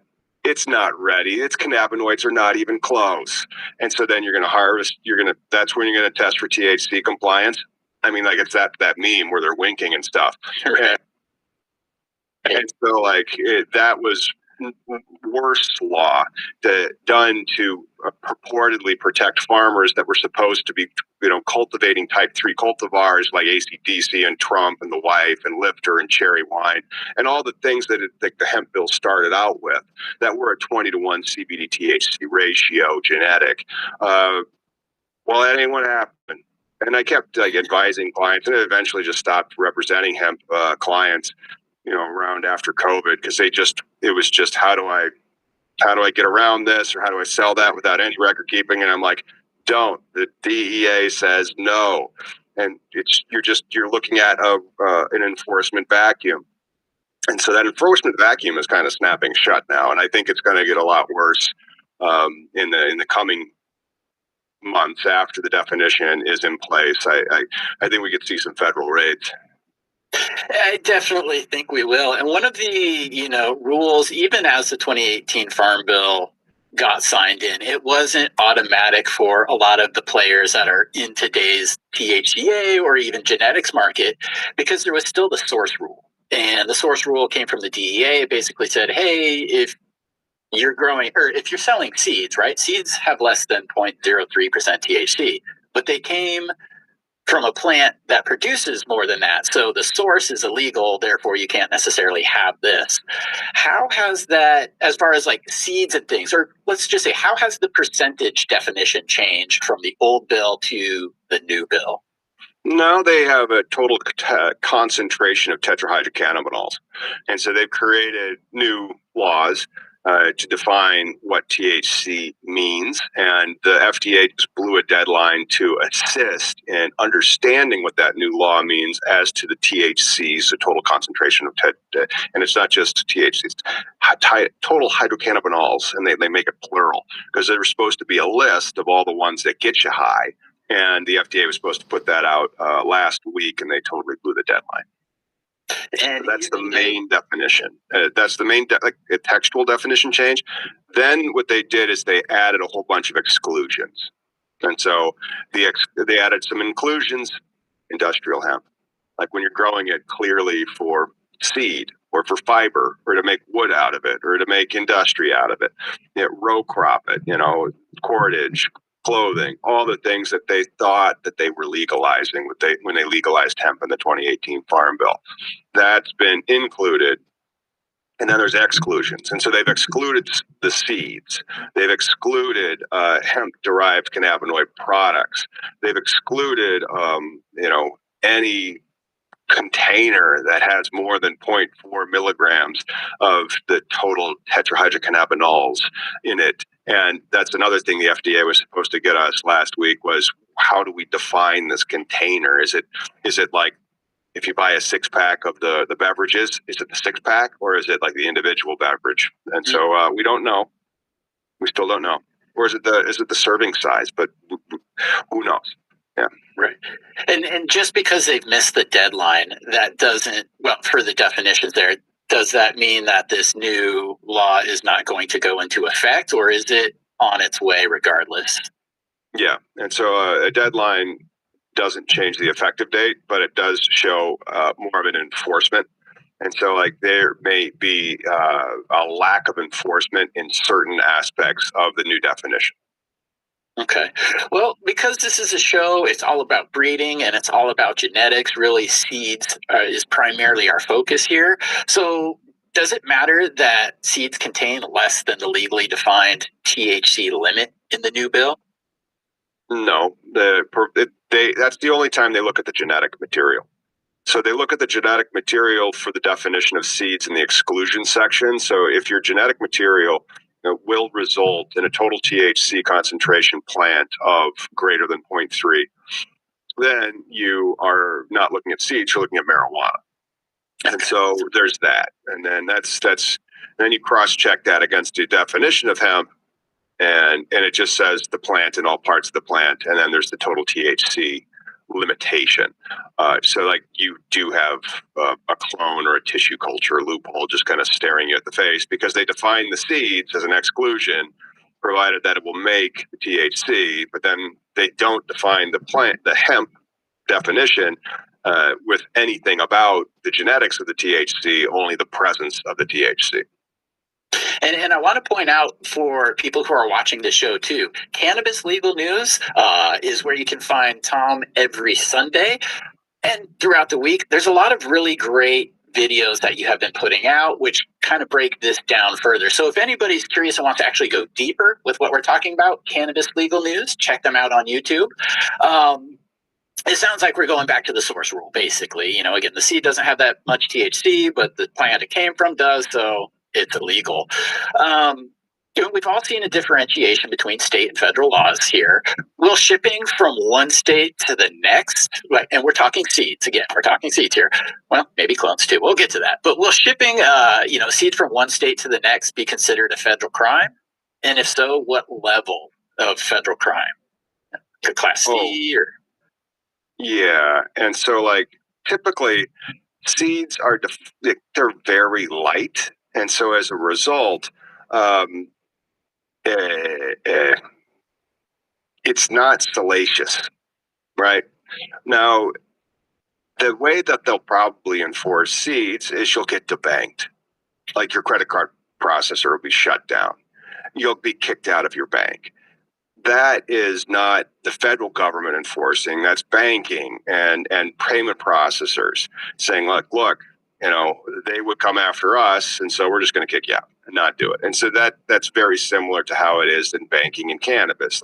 You have to get a compliant bank, but that compliant bank is difficult to find and expensive, and also and it makes no sense. But even because it's a Schedule 1 substance, it's the only Schedule 1 substance that has like federal policy and how to compliantly launder the money. Because like any cannabis deposits from a licensed operator is technically money laundering, but you can still get a bank provided that it is in compliance with the FinCEN guidance as to how to bank cannabis from 2014.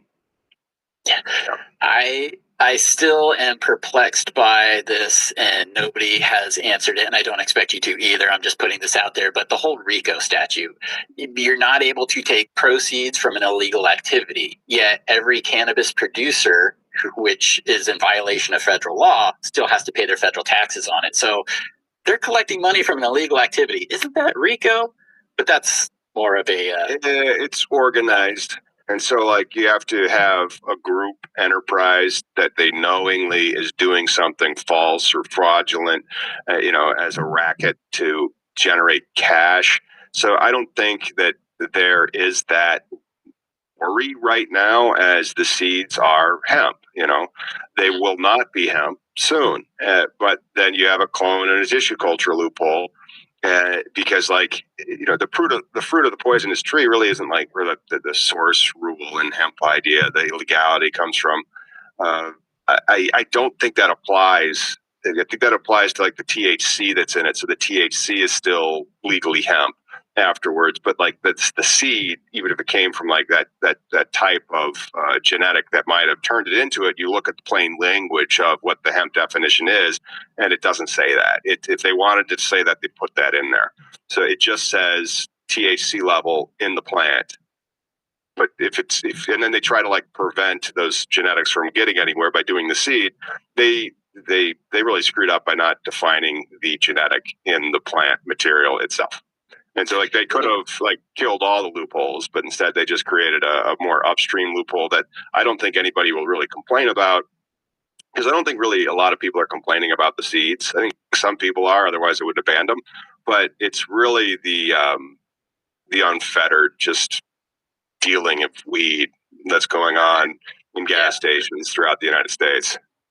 Right. That's definitely the biggest problem. And it'll be interesting for me to see, what sort of penalty that they would put on this. Again, you mentioned the weight of seeds. Are they going to do it by weight? I know with plants, even if the plant is this big, there's still a mandatory minimum yield per plant that they charge you by. Doesn't matter if it's a 25-pounder or a 2-incher. You get the same amount of weight per plant. That'll be interesting. Makes me wonder, though, because we have these state legal programs which kind of supersede it. So do you think interstate sales will be banned, or is that going to be left up to certain states? That's like the only point that really has a lot of the supremacy clause or like the preemption doctrine in the hemp. You cannot get in the way of interstate commerce in what is considered hemp, but your state can restrict what they consider hemp more stringently. So like a state could adopt, and some states have adopted, here are the genetics that we consider to be hemp, like, California, New Jersey, they have a list of seeds. Some states don't. And that's where the genetic loophole could continue, but the seed loophole won't continue. If you're selling clones or if you're selling tissue cultures, then you get very difficult aspects when it gets to how do you ship to particular areas. Some companies will probably just be like buyer beware. That's when you might get some the attorney general in one state trying to like work with the attorney general in another state to shut you down. But that's too speculative and too far into the future for that to happen. That you're going to see, because right now you go online and buy clones, and that definition is the same. And right now it's just the plant. So they didn't clean up that loophole. But then all the seed businesses, those ones they're going to have hard times, because when they ask about like the plant, and at the time of the transfer of the plant, what's its THC content? Well, it's clear, versus, well, those seeds they're in the exclusion. And it didn't say seeds, clones, tissue cultures, immature plants.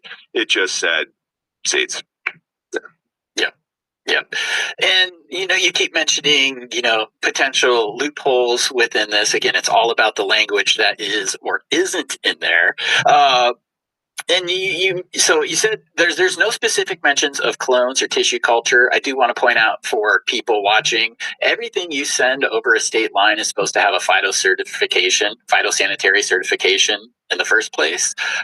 So that may be an issue where they could crack down on clones if they wanted to. But I saw an excellent video on the Cannabis Legal News channel, and you were talking about final product or ingredient. And they can't be defined as either or, so that almost challenged. Right. So, but then it means that it's not in the exclusions of it, and so like they start excluding from the definition of hemp these intermediary or final products, or the hemp derived cannabinoid, and then if you aren't in any of those buckets, read back up to what the definition again. It's the cannabis plant in any part of the plant, and so that clone's a part of a plant. It's a cannabis plant. That's what it is. It's a little cannabis plant with roots, and doesn't have a tissue culture, even smaller part of the plant. It doesn't even have roots yet. It's in like a petri dish, basically, but it's a vegetative aspect of the plant, And so that doesn't say tissue culture or clone. No, it says the plant in any part of the plant. So just like they took the word derivative and then turned it into a soda or a gummy bear or like any product, provided that it's just sprinkle some hemp in it, it's a derivative. You have footing to argue that it is part of the plant and it's THC compliant. Man, well, it'll be interesting to see how this all shakes out. Again, Tom, I absolutely appreciate your time. Unfortunately, bearer of bad news, it sounds like seeds are no longer going to be what they are. And, even in this, quasi-legal state, banking has always been an issue. I've had a number of credit card processors. So, yes, that's usually the first and easiest route. I guess, and you are giving us some hope with maybe the clones, maybe the tissue culture. We'll see. But last question, I guess. When is this all scheduled to take effect? How long as a seed maker do I have to go through inventory? Well, it depends at the federal and the state level. Some states are getting theirs in line with what the federal definition will be as of November 12th. And some are making their operational deadlines prior to that. Banking, banking doesn't turn on a dime. And so banking usually has regulators, and regulators, look for liability. And if those banks have cannabis or hemp clients, they'll probably have some due diligence that'll start, in the summer as they get ready to look to Q4 in November. Like, are we banking compliant hemp or are we banking marijuana? Because we have to file something with the FinCEN if we're banking marijuana, and then they would kick you out of your bank. They will probably tell you, and hopefully they'll tell you before they kick you out of your bank, but sometimes banks just kick you out. Yeah. Well, again, Tom, thank you so much for your time today. Please, for years, you have been my go-to expert when it comes to cannabis legal news. So can you please let people know who are watching today where they can find you, what's going on, so they can learn more? Yeah, just go over to your YouTube search bar. It's Cannabis Legalization News, CLN. You'll see us, and go to check out our videos, watch them, give them thumbs up, subscribe. You'll be very upset about the hemp changes, and then you'll be very upset about how much inaction there is. If I would have thought that I'd be doing this podcast, we entered our 7th year of doing it. No federal change. Yeah, well, some things do change. And I apologize for saying cannabis legal news because it's legalization. I always do that. But you know what? It shows me that I'm still young at heart because I'm still young enough to not want to say the whole word. I abbreviated it. So cannabis legalization news, guys. Check it out. Tom, thank you very much, guys. Yeah, thanks for having me.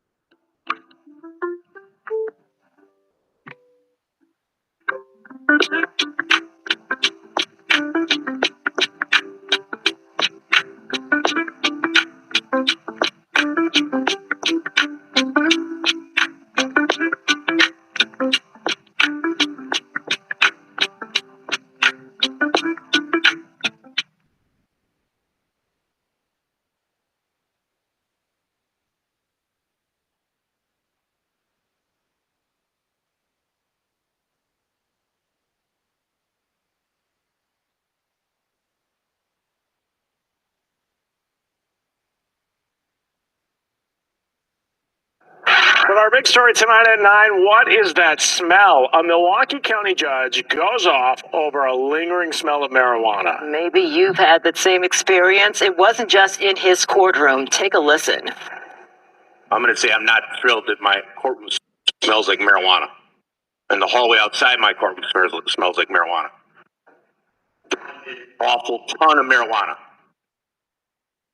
There's nothing I can do about that, but it's inappropriate. It's still illegal. And anybody that thinks it's a good idea to get high before you come to court really needs a reality orientation. That's a side note. It has nothing to do with the sentencing, but that's what it's coming to in this community. That this courthouse smells like weed every day. And the courtroom is bad. The hallway's worse. The judge not mincing his words. You're not the only one who smells it either. Abril Preciado joins us in the newsroom with tonight's big story. Abril? Well, let me tell you guys, people I spoke with at the courthouse say the smell of marijuana is pretty common there. That smell may be strong, but so is the judge's message. Like strong, earthy smell. People say it's a common odor. I've smelled it at restaurants. I've smelled it, in taverns. Becoming more common at the Milwaukee County Courthouse. Kind of like rotten skunks. That's the way I describe it. A smell that some people say they've caught when? You get the whiff when you're in like the security line and you're getting in. I was walking through the tunnel to enter the courthouse today and I could smell. And now is seeping into courtrooms. I'm not thrilled that my courtroom smells like marijuana. And getting the attention of Judge David Borowski, disrupting enough to him to address during a sentencing hearing Thursday. The hallway outside my courtroom smells like marijuana. Awful ton of marijuana. Despite the no smoking sign seen throughout the building, and this fact, still illegal, and the courtroom is bad. The hallway's worse. The judge fed up. Courthouse smells like weed every day. Others agree it isn't a good look given the circumstances. If you come in there for court, you want to come in straight, not half trash. While others are more indifferent. Well, I'm not for or against what people are doing with their own lives on their own time, but it was just interesting to me that I noticed it today, and now here I am talking about it. And the courthouse, including all public areas, is smoke-free under Wisconsin law. And if you are caught, you could face penalties like a fine of up to $250. We did reach out to the district attorney's office for comments, but have not heard back. Back to you guys. Abril, I have to ask, did you do the sniff test? I did, but I actually didn't really smell much. I must have gotten there a little too late, but as far as what we heard from folks out there, it was there. It was there. All right, Abril Preciado, thank you.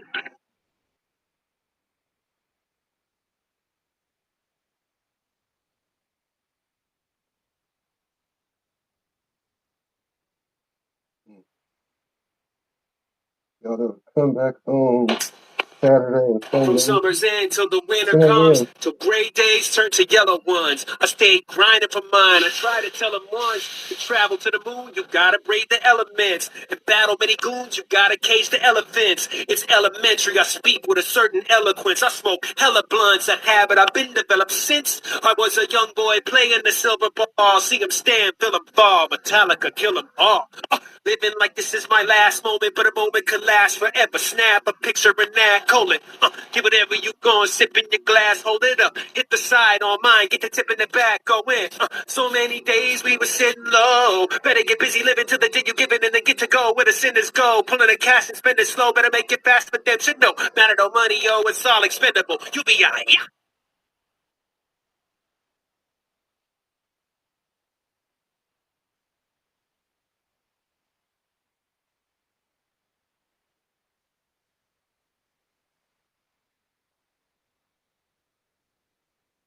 Welcome back, Team DWC. It's your boy TWP Popcorn.